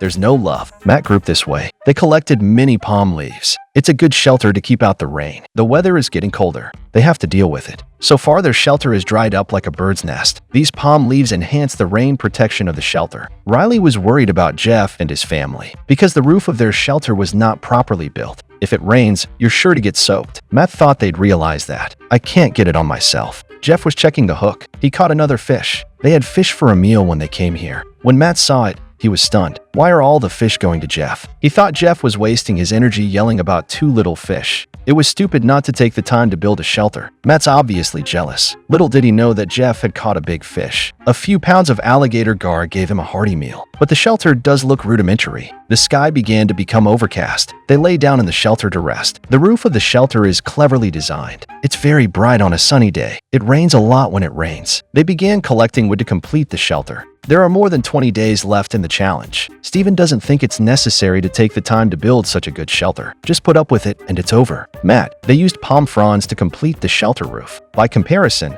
the difference is quite large. Steven's only worry is that it's a little cold at night, so he chose to collect wood, because wood burns to keep you warm. But Matt couldn't look past it. Matt said Steven stole their tree. Steven told him to take it. Matt says the nearby trees were left on purpose. Heard Matt say that. Steven was speechless. The sky is getting worse. Soon it began to rain. Jeff was collecting wood in the rain, and Matt talks about them at the shelter. Think they're not perfect shelters. It was a rookie's decision. The rain is likely to continue. If there is no winter shelter from the rain, it does feel a little bad. Jeff and his men were too busy collecting firewood. The shelters are leaking. Will the fire keep burning? Gary grouped this way. The sky has already rained. Max is the one who came running back here. What's he doing with Snyder? They're probably in the best shelter for now, although the shelter is large, but it hasn't been patched in a long time. There was a rain leak. Gary was lying on the floor like a dead high. Snyder decided to fix the shelter. Jeff and Steven this way. Their shelter was barely sheltered from the rain, but it's not warm at all. Looks like a little bit of a pity. The rain continued into the evening. They had to rely on the fire for warmth. Jeff shielded the fire with bark.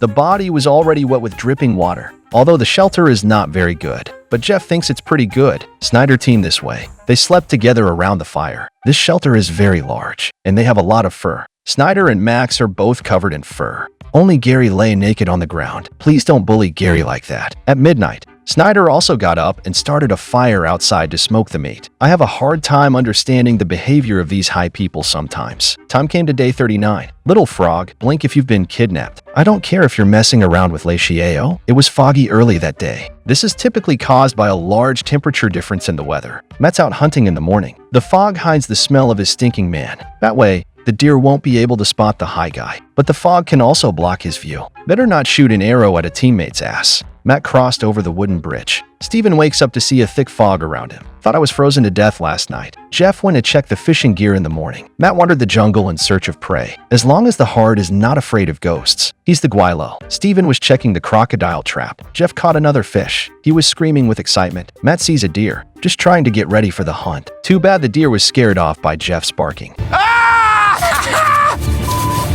Matt hated them. Steven catches a fish, too. Matt's back to being a nutrition freak. He said he'd never seen Jeff hunt, chasing a few little fish and yelling every day. He has great contempt for such a rookie. Anyway, how jealous he was. How happy Jeff is here. They caught 2 catfish today. Matt stood here and watched them. I want to kill them all. Gary grouped this way. Snyder and Max are out working. Gary's been lying in the shelter. He's dying of a cold. Even with the roast, I lost my appetite. Snyder hopes he gets better soon, so we can die together. Gary is aching all over, and he can't stop coughing. Fortunately, his teammates are very helpful. Max is going to check out the crocodile traps. So much the better if we can catch something new. Unfortunately, it didn't work out. They found a piece of wood here. Snyder thinks we can raft across the river. It's very good for making canoes. 1,000 years ago, the locals make canoes by hand. Make a groove in the wood, then put the charcoal on top. By controlling the temperature of the charcoal, let's hollow out the wood. This wood can be made into a two-seater canoe. If I can cross the river, the area they explored was much larger. It's very helpful for them to get food. They are planning to make canoes. Clean off the skin of the wood. There hasn't been much rain recently. What's this log doing here all of a sudden? Isn't it the show crew that arranges their work? If I hadn't fed this piece of wood to my fans, they were cleaning the knots off the wood. Building a canoe is definitely a big job. I wouldn't take this job without an alligator. Snyder was cutting wood as hard as he could.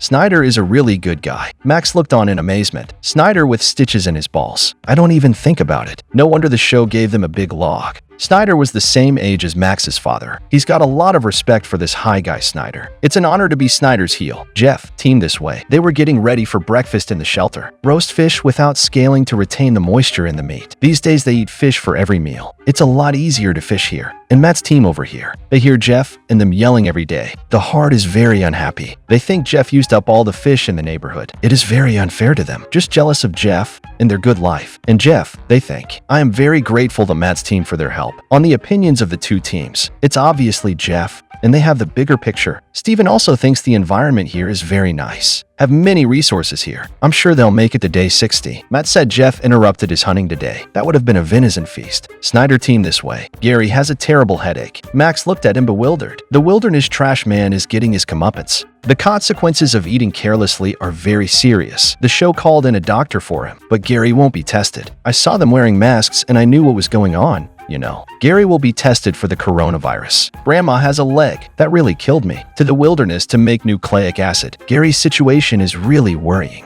He's got a cough and a dizzy spell anyway. Max and Snyder won't even get close. The doctor came to examine him. Gary spoke about his situation. First check for fever. Snyder was very worried about losing a teammate. If Gary had been lying in the shelter, there's no such thing as this teammate. When I caught the crocodile, my teammates are eating barbecue. Gary is a crocodile's tongue, eyes, liver, and intestines. If he doesn't get sick, he gets sick. After inspection, Gary's vital signs are normal. The doctors think he's got food poisoning. The first day since Gary ate crocodile meat, there is a physical discomfort situation. The doctor thinks there are a lot of possibilities. It could be a parasite. It could be a viral infection. Vital signs are stable for now. It's just a matter of observation for now. Let's hope he can pull through. Not if it's just a common cold. If it's a parasitic infection, Gary's not gonna make it to day 60. Time came to day 40. This morning, Snyder and Max are in love with each other. The two of them enjoy a crocodile roast every day. It's like a vacation. Only Gary was dying in the shelter. They're the two who are most comfortable right now. Have enough to eat and drink. You can get roast meat for every meal. Get some soup for Gary. Snyder thinks Gary's got a cold because they all eat the same food. You don't feel any discomfort. So is Gary the high guy. Crocodiles are sacred. He played with crocodile eyes for fun. Must have gotten revenge from the crocodile. Gary was breathing the fresh air on the shore. Now he's in a lot of pain. The whole person is listless. I mean, it's just good. It's painful.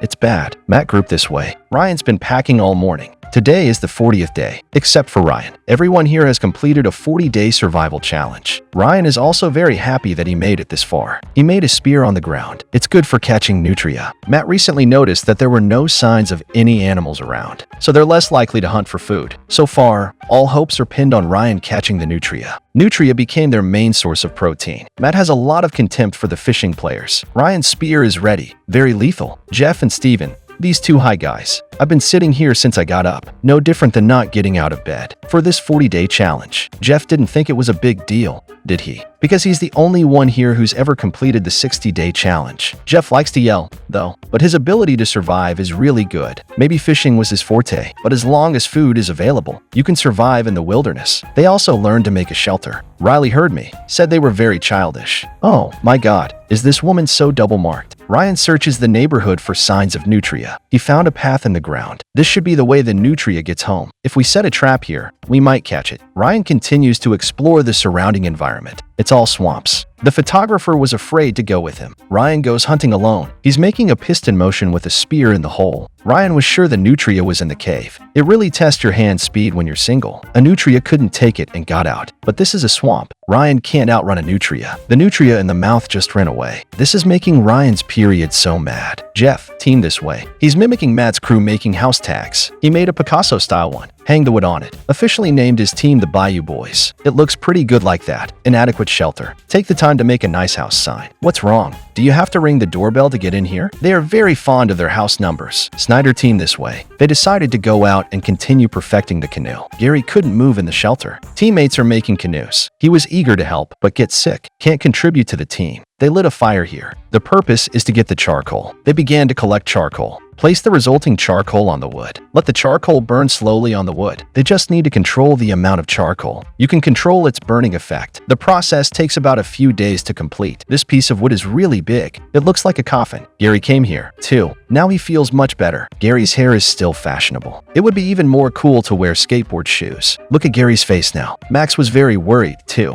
Expect them to build a beautiful canoe. Matt grouped this way. He saw Jeff drawing Bayou Boys house numbers. There's a new topic of discussion. They just don't like anything Jeff does. Matt's team thinks they own this place. All resources are their own. Ryan and Matt are planning a show. They want to start something bad with Jeff. Walking past Jeff's shelter with a tree branch. Jeff saw it all in the right light. Matt said Jeff's doing this to the shelter is affecting them. Tell my brother-in-law to take down this sign. Barbarians are really barbarians. Jeff didn't know what to say for a moment, but it's all been handled with great optimism. Out of respect, Jeff hung the door's sign on top of the shelter. Don't want to argue with him. Matt and their plan worked. It was clear Jeff was upset. The lungs Gary coughed up in the shelter are coming out. I don't think this high guy's gonna make it. When you cough, your fart pops out.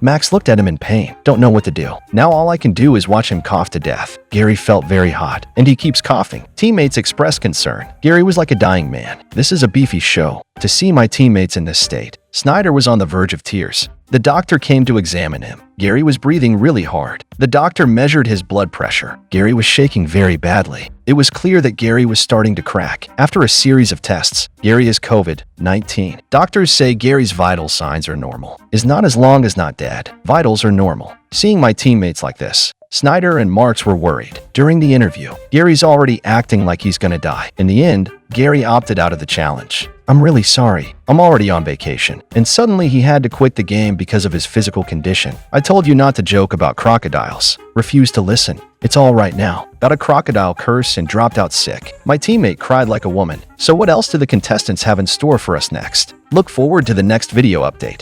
This is the most authentic wilderness survival I've ever seen. They used charcoal to burn a 500-pound strip of wood, turn it into a canoe, and parade it through water full of crocodiles. To survive the winter, they braved the rain to build shelters. The goal is to get a good night's sleep. Come here 50 days. They have completely adapted to life here, made all kinds of primitive tools of life. The time came to day 42. After Gary withdrew due to illness, Max started to lose his mind. They lived together for more than a month, killed 2 crocodiles. There is no emotion. There is chicken. Now they hope to finish the canoe as soon as possible. You can explore new continents. Jeff, team this way. He and Steven were out collecting wood early in the morning. They named their team the Bayou Boys. They're full of chicken when they're working, always yelling. This morning, it's out there screaming. Matt heard it before he even got up. He hated the loudspeakers very much. Jeff and Steven always talk loudly when they are working. You can scream anytime, anywhere. Matt's not happy when they're happy. Matt's team woke up to them. I got up and went fishing in the trees.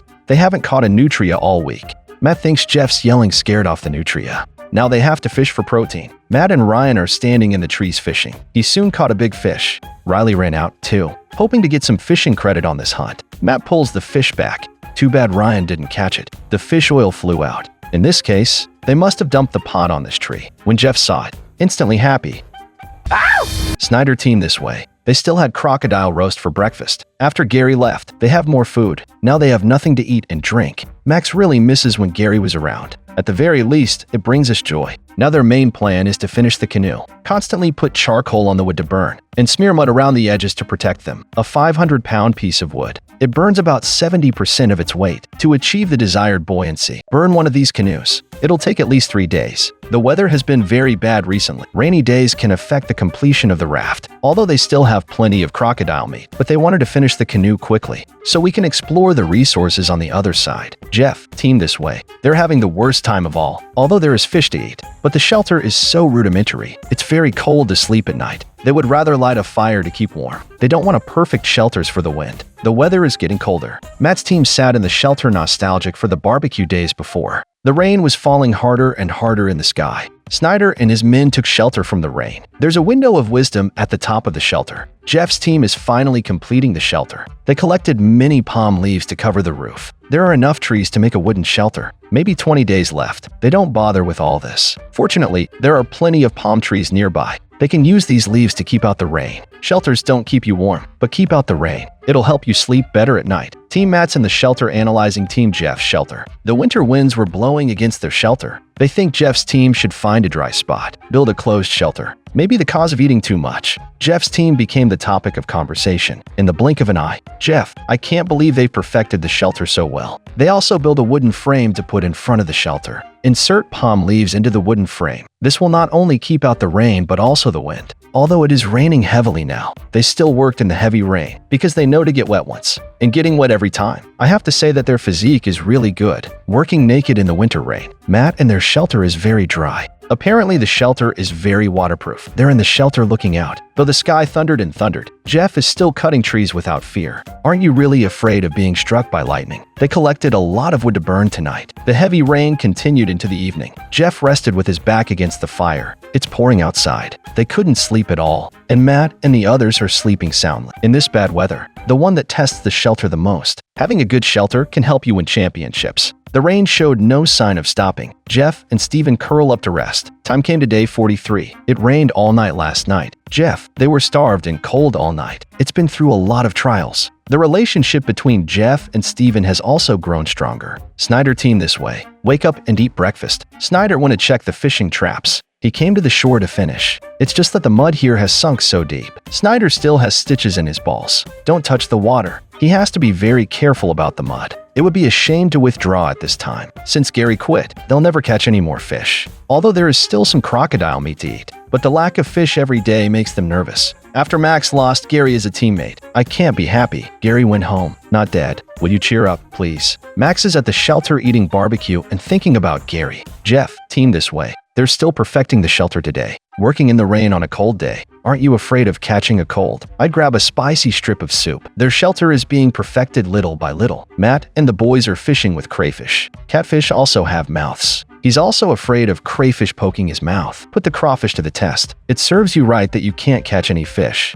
Jeff, their shelter is almost complete. Wood is an important item for perfect heating. They need to collect wood every day. Matt's got a fish bite on his side. Successfully caught a big fish. This fish is very big. It's the first time I've ever seen them catch a freshwater fish this big. This fish should weigh about 10 catties, enough to feed them 3 meals a day. What kind of fish is this? You can swallow a crayfish that big in one bite. When they were handling the fish, found a lot of fat and fish roe. There's enough guts for them to eat. The weather is getting better. Snyder's making canoes again. The wood was wet. The wood on top is like mud. Snyder continued to cut grooves in the wood. It's a physical job. 2 people take turns dealing crit damage to the tree for hours. Doesn't seem to be making much progress. Snyder lay on his stomach and lit a fire to get the charcoal. Is this position necessary? When Max saw it, can't bear it anymore. He decided to go back to the shelter first, take a break first. Snyder thought Max was in a bad mood. I've been depressed since I lost Gary, so you need to let off some steam. The photographer was too shy to approach outside the shelter. When Snyder returned to the shelter, I saw Max sleeping under his fur.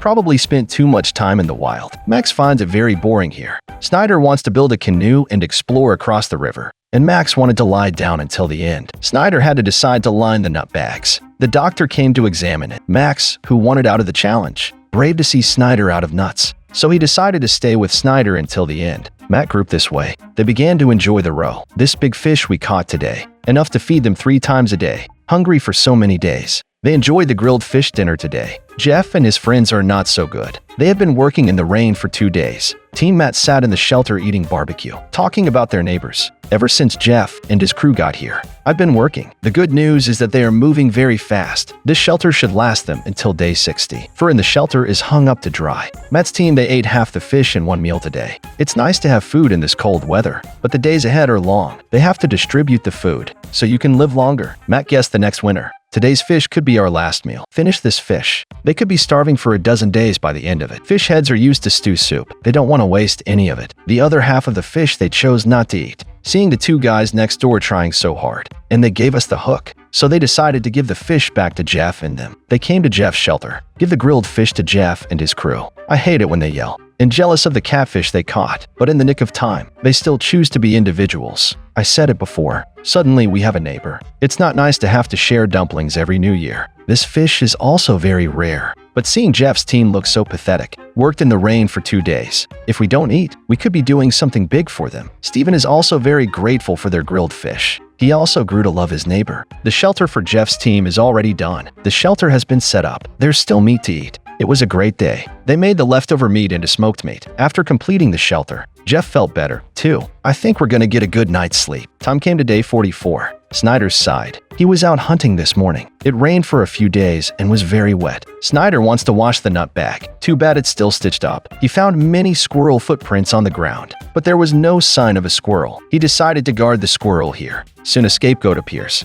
When Snyder saw it, approached slowly with the bow and arrow. 2 shots in a row, but none of them hit the squirrel. It's really a shame. Max couldn't stop thinking about Gary, slouching over everything. He has to pull himself together. To survive the day 60, we have to find a way to get food. He came to the shore to check the fishing gear. Luckily, he caught a fish. This fish is small in size, but it must be good to have something to eat. These proteins will support them for a few more days. Snyder continues to insist on other fishing devices. Equally rewarding. A fish was struggling in the water, but Snyder can't touch the water. Max came over, too. This opportunity to perform is definitely for Max. He went in and pulled the catfish out. These 2 fish today give them some hope. The mood also changed for the better. 2 catfish were harvested today. Can satisfy them with a full meal. Max took the fish and washed it in the sewage. The more Snyder thought about it, the worse it got. He felt like Max was disrespecting him. Snyder approached Max to theorize. Just after Snyder caught the fish, Max came over, but he went straight down to catch the fish without asking Snyder. Snyder thinks Max is looking down on him, thought it was disrespectful to rob the fish.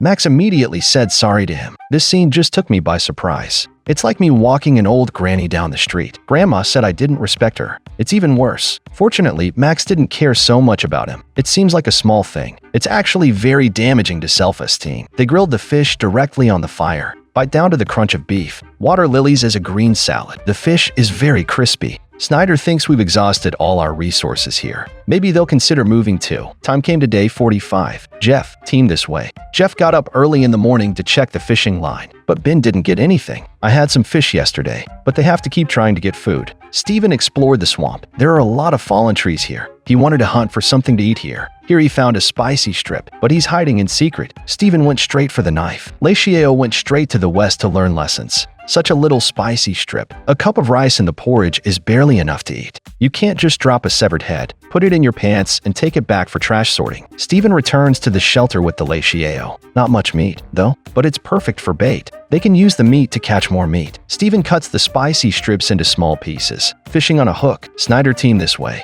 Today they plan to continue perfecting the canoe. They intend to leave here as soon as possible, though the wind blows today. But the weather is still good. The canoe was almost burned, but it's not deep enough. They went on burning the fire. Just build the canoe. They have a chance to get out of here. To prevent the canoe from being unstable in the water, they made a stabilizer. Even if it turns over, it won't affect navigation. Building a raft is a very big project. They must finish the canoe as soon as possible. Time came to day 46. The weather is getting colder. Matt realized he had to start collecting wood. He and Riley are collecting wood, and Ryan was fishing in the tree. The cold weather is very difficult for them. Cold weather will hasten their hunger. The fish was not caught. The northwest wind has had its fill. Jeff teamed this way. When Steven pulled the string, found the fishing line stuck in the debris. I really don't like it when it's so cold. Fortunately, I caught a fish. The fish was frozen stiff. Steven was cold out of his skin. Every time I go fishing, I don't eat fish heads. Going crocodile fishing in this cold. He's processing catfish on the shore. My fingers are so frozen I can't feel any movement. Be unable to understand. Don't let Gary see this mess. The temperature feels like winter right now. Matt spread hay on the roof of the shelter. Just make sure the shelter is tight. The fire inside keeps the heat better. Matt and Riley cooperated inside and outside the shelter. Look for holes that need to be filled. This is indeed a good idea. After more than a month of starvation, they don't have much fat left to resist freezing. Jeff teamed this way. They collected a lot of wood. Their shelter is barely livable, but the temperature of the fire is too low. It's in broad daylight. Are you two sleeping back in the shelter? Look at Jeff's breath. It should be around 10 degrees. The fire wasn't really big. It's not going to warm the whole body. Their shelter was constantly smoking. I thought they were making dumplings for Chinese New Year. Matt thinks it's going to be the coldest night so far. They slept like this around the fire at night. On a dark and windy night, all the runners were shivering in the shelter. Snyder and they each lit a fire to keep warm. He also has the most fur of any player. The night was a little more comfortable than the other teams. It gets colder and colder in the middle of the night. They couldn't sleep in the shelter. Everyone watched the fire until dawn. And the dawn doesn't end well, does it? The plants outside have begun to frost. Only colder weather awaits them. The fire in the shelter never stopped. Steven looks through the cracks. The fog enveloped a hellish scene. Actually, what I fear more than hell is your breath that you haven't brushed your teeth in a month. Hey.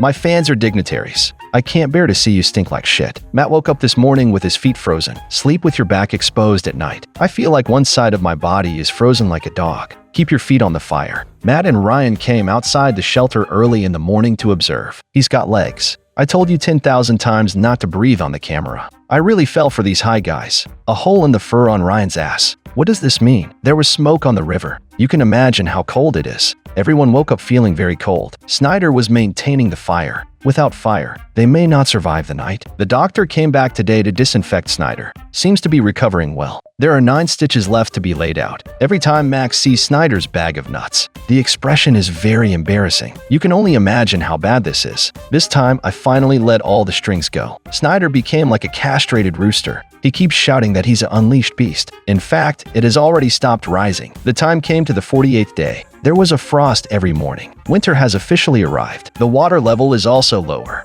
It will become increasingly difficult for them to get food in the water. We have to look for more opportunities on land. We are now 2 weeks away from the end of the challenge. Matt's team is working on their next survival plan. Snyder team this way. They spent time in the canoe every day. Half the process is now complete. It still needs to be burned with charcoal. Mud is used around the edges to protect the structural integrity. They lit a fire on the wood, then put a piece of wood on it to dry. These are the balance poles used to make canoes. It looks like it's almost done. Look forward to getting it ready and sailing soon. They return to the shelter to rest and warm themselves. I think we can get the canoe done backstage. They decided to go to a new place to survive. It was a no-brainer to meet up with Matt and Jeff. Max came to check on the canoe firing. I didn't think the fire was too big. Had to risk putting out these fires. Burning the canoe is a small matter. Directors go to jail if they start a forest fire. They carefully controlled the direction of the charcoal burning. I think it'll be ready by tomorrow. Time came to day 49. Matt grouped this way. Ryan was out hunting early in the morning. It's warm today.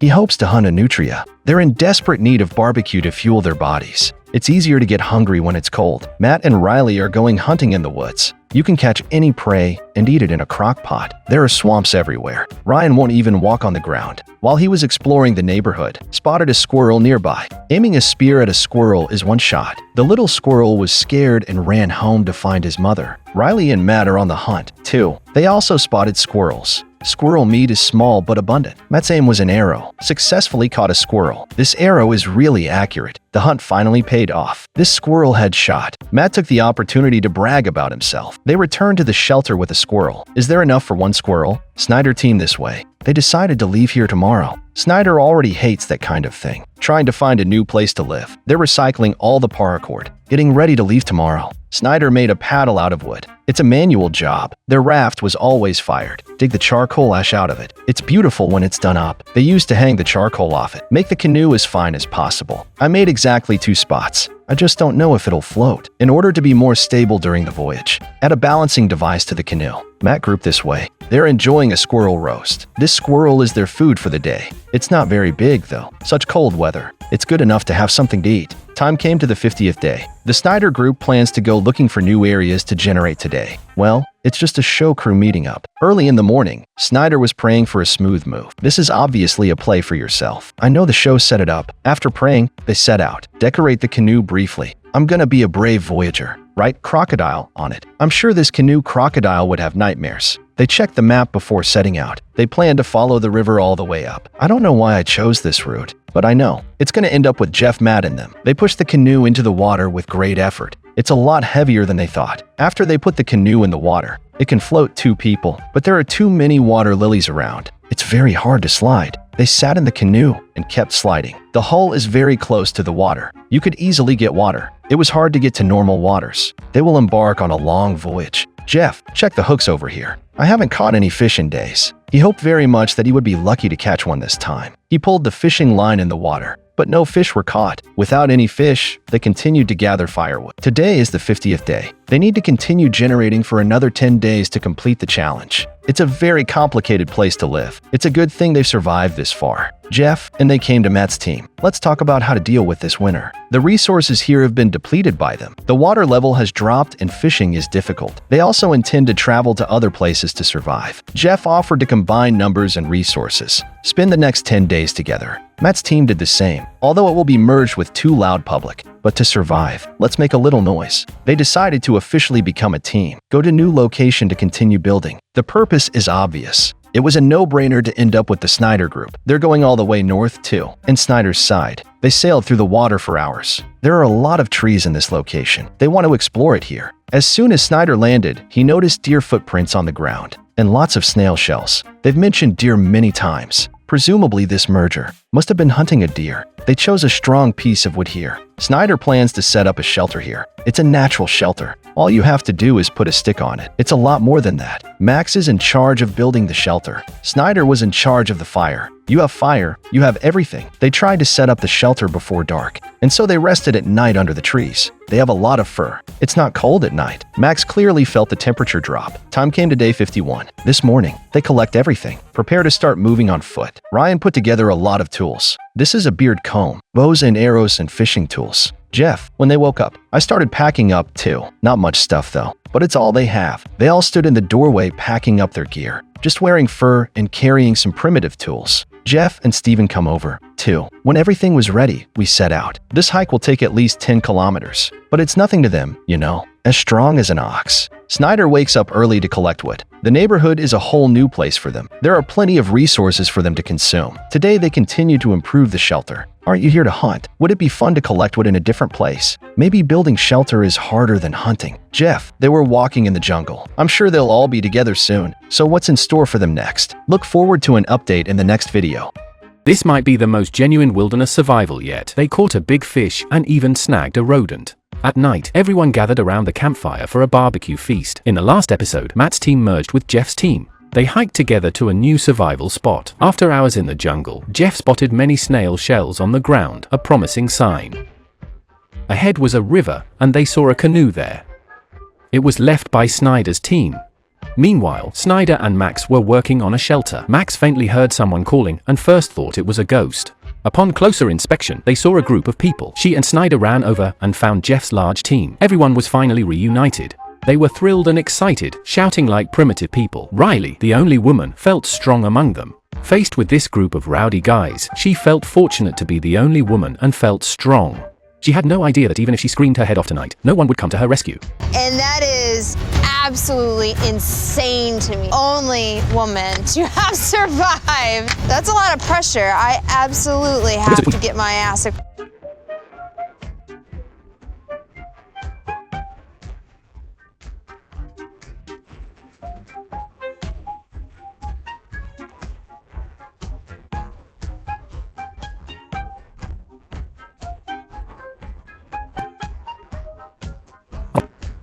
Snyder guided them to the shelter spot.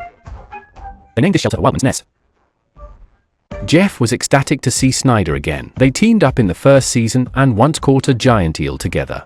They sat together, swapping stories and agreeing that everyone who lasted this long was tough and would get a big prize after 60 days. They were already fantasizing about how to spend the prize money. With 10 days left, they needed to build a bigger shelter.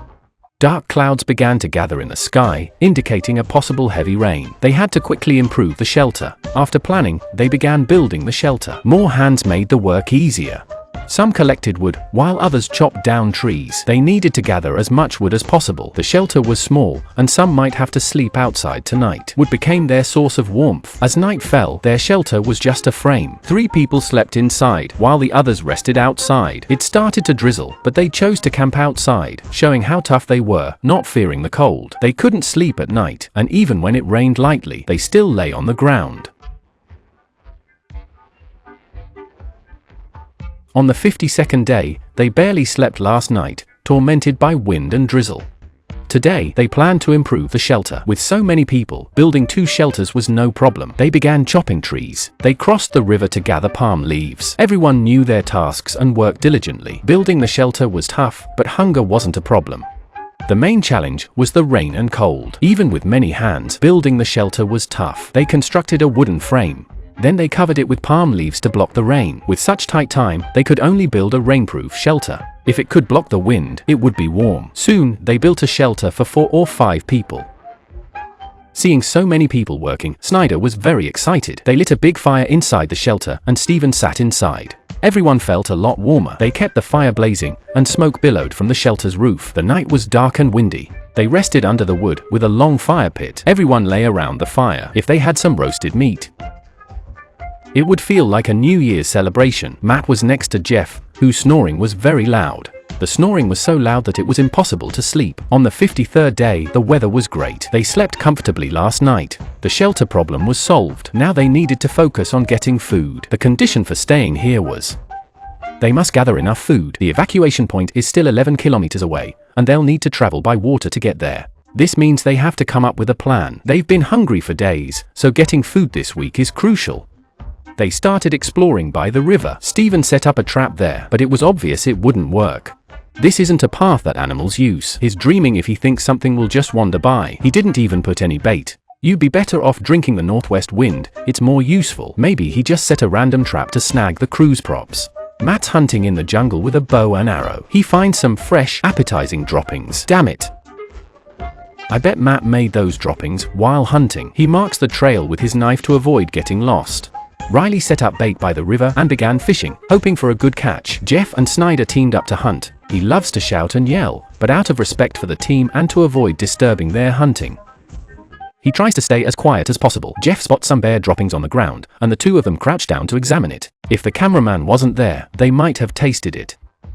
Snyder sniffed the droppings and was sure they were fresh. If Gary were here, he might have just grabbed it and eaten it. Suddenly, they heard an animal nearby. Our pufferfish had appeared. Jeff teamed up with Snyder to corner the pufferfish, hoping for a feast. Snyder aimed his bow and shot, but it looked like he missed, and the pufferfish got tangled in the thicket. Jeff and Snyder decided to keep watch on it all day. They tried to flush it out and take another shot, but the thicket was too dense for bow hunting. Jeff was thrashing the bushes on the other side. Snyder kept his bow ready, and they worked together, but the fish got away. The cameraman noticed but stayed silent. This is real wilderness survival. The hunt failed, leaving Jeff very disappointed. The team's dinner plans are shot. Riley and Max are setting up alligator lines. Seriously, are they thinking of catching alligators now? Everyone is working very hard to get food. They took a canoe to look for alligators. Max and Riley have previously attempted a 40-day survival challenge. Unfortunately, they failed. This time, they want to seize the opportunity. The 2 of them went to an open water area, planning to set up an alligator trap there. I have no idea where they found a catfish head. The bait's too high, they won't catch anything. It's now day 54. They are extremely hungry. With only 6 days left, they really want to have a barbecue before going home. Everyone's worn out from hunger, but with the end in sight, they don't mind as much. Steven checked the traps, but the traps were empty. They're too difficult to work without bait. It's a waste of time. It's more productive to fish or dig for yellow mountain roots. Matt and Snyder grabbed their bows and discussed where to hunt. Snyder spotted fresh signs of deer activity on the ground, indicating they were close by. Matt has always wanted to hunt a deer. He lay in a tree, observing and waiting. This kind of ambush hunting is very time-consuming. Ryan started exploring by the river. He found an animal's nest here, with many branches around it and lots of holes in the ground. He figured the holes were made by burrowing fish. Ryan chose one at random and began digging, pulling out a bunch of grass. The burrowing fish used the grass to block the hole. Ryan figured the fish was home, so he started digging with an axe. He dug deep, determined to find the fish. After digging a small hole, he found a larger one underneath. Holy cow, he thought. It was like staring into a woman's deep, mysterious eyes. Starving for days, Ryan hesitated to explore the hole recklessly. Snyder hid here, planning to ambush along the path. This kind of hunting was clearly a waste of time. To prevent his teammates from thinking he was slacking off, he kept his bow ready to hunt at any moment. Even if he accidentally fell asleep, he could quickly react. Matt was also sunbathing in a tree when a deer appeared nearby. Matt slowly picked up his bow, but the deer quickly ran away. Ryan was still digging around, checking all the holes nearby. But he came up empty-handed, not wanting to return with nothing. Snyder, who had waited a long time, felt hopeless. He figured it was best to head back and warm up. Ryan lay on the ground, convinced the fish were partying underground. Matt gave up too. He chose to head back and warm up. Ryan, still fixated on the hole, wasted energy without catching any fish. There were too many holes around, and he ended up wasting his energy. As Matt headed back, he heard a burrowing fish. Here we go again, he thought. Matt saw the pufferfish. He approached with his bow and arrow, aimed, and shot. He actually hit it. Matt's archery skills are truly impressive. He nailed the show's prop pufferfish, which is a huge win for today. So much meat. It's plenty for a hearty meal. Matt brought the pufferfish back, and everyone got excited. They were over the moon with joy. Tonight's dinner was secured, and the pufferfish was huge. Everyone was happy for Matt. While Matt and Riley were dealing with the pufferfish, Jeff came over. He noticed a prey near the trap. Matt crept up with his bow and arrow, took aim, and hit the prey, but got stuck in the jungle. We hadn't even begun eating the fish when we caught a rodent. Today's hunt was a real success. We're in for a feast tonight. Just these 20 catties of meat are enough to build a full meal. Originally, this group of high guys don't eat animal offal, but tonight put all the offal on the iron pot. As they grilled meat, Max asked why people don't usually eat pufferfish, noting his teammates' uneasy expressions. He quickly clarified he wasn't an expert on the matter. Matt then recalled his elementary school teacher warning that pufferfish could carry the leprosy virus. In particular, it is necessary to pay attention to the identification of its large intestine. As long as the process is handled cleanly, they are not very afraid. They put the liver on an iron pan to fry. The taste is really good. In such cold weather, being able to eat hot roasted meat, they don't care about anything else. As long as they can eat their fill, nothing else matters. While they were enjoying their meal by the fire, they saw shadows on the other side. The brave ones started to approach it, carrying torches. In the wilderness, a shadow could either be a ghost or a zombie.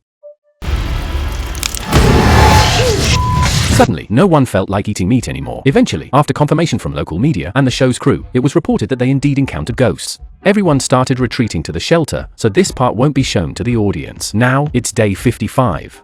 They're in the shelter, talking about last night. Last night was game changer, man. I was legitimately concerned. I was afraid last night. Insane. It's insane. And we're going to continue being legends because, well, it's the only thing we know.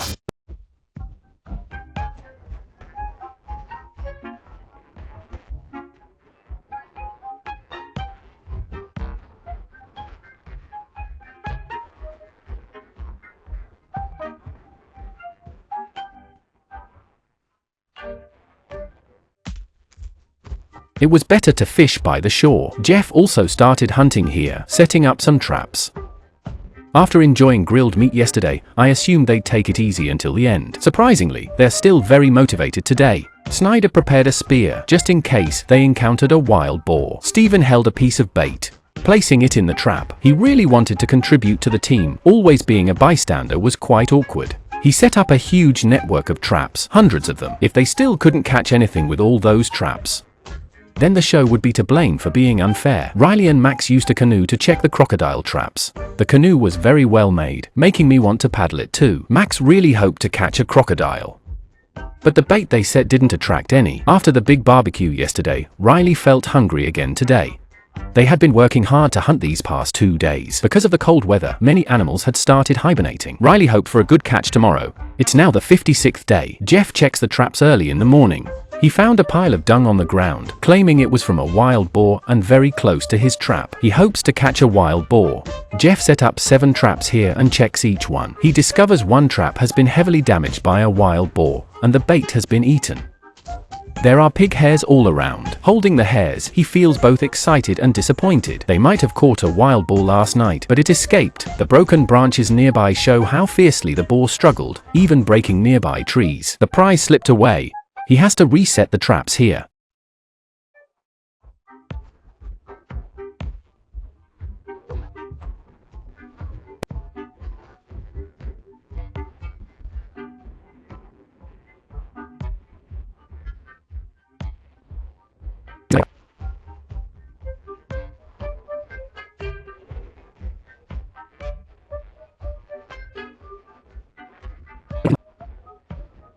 If there are baby crocodiles around, their mother is close by and will aggressively defend them since crocodiles are very territorial.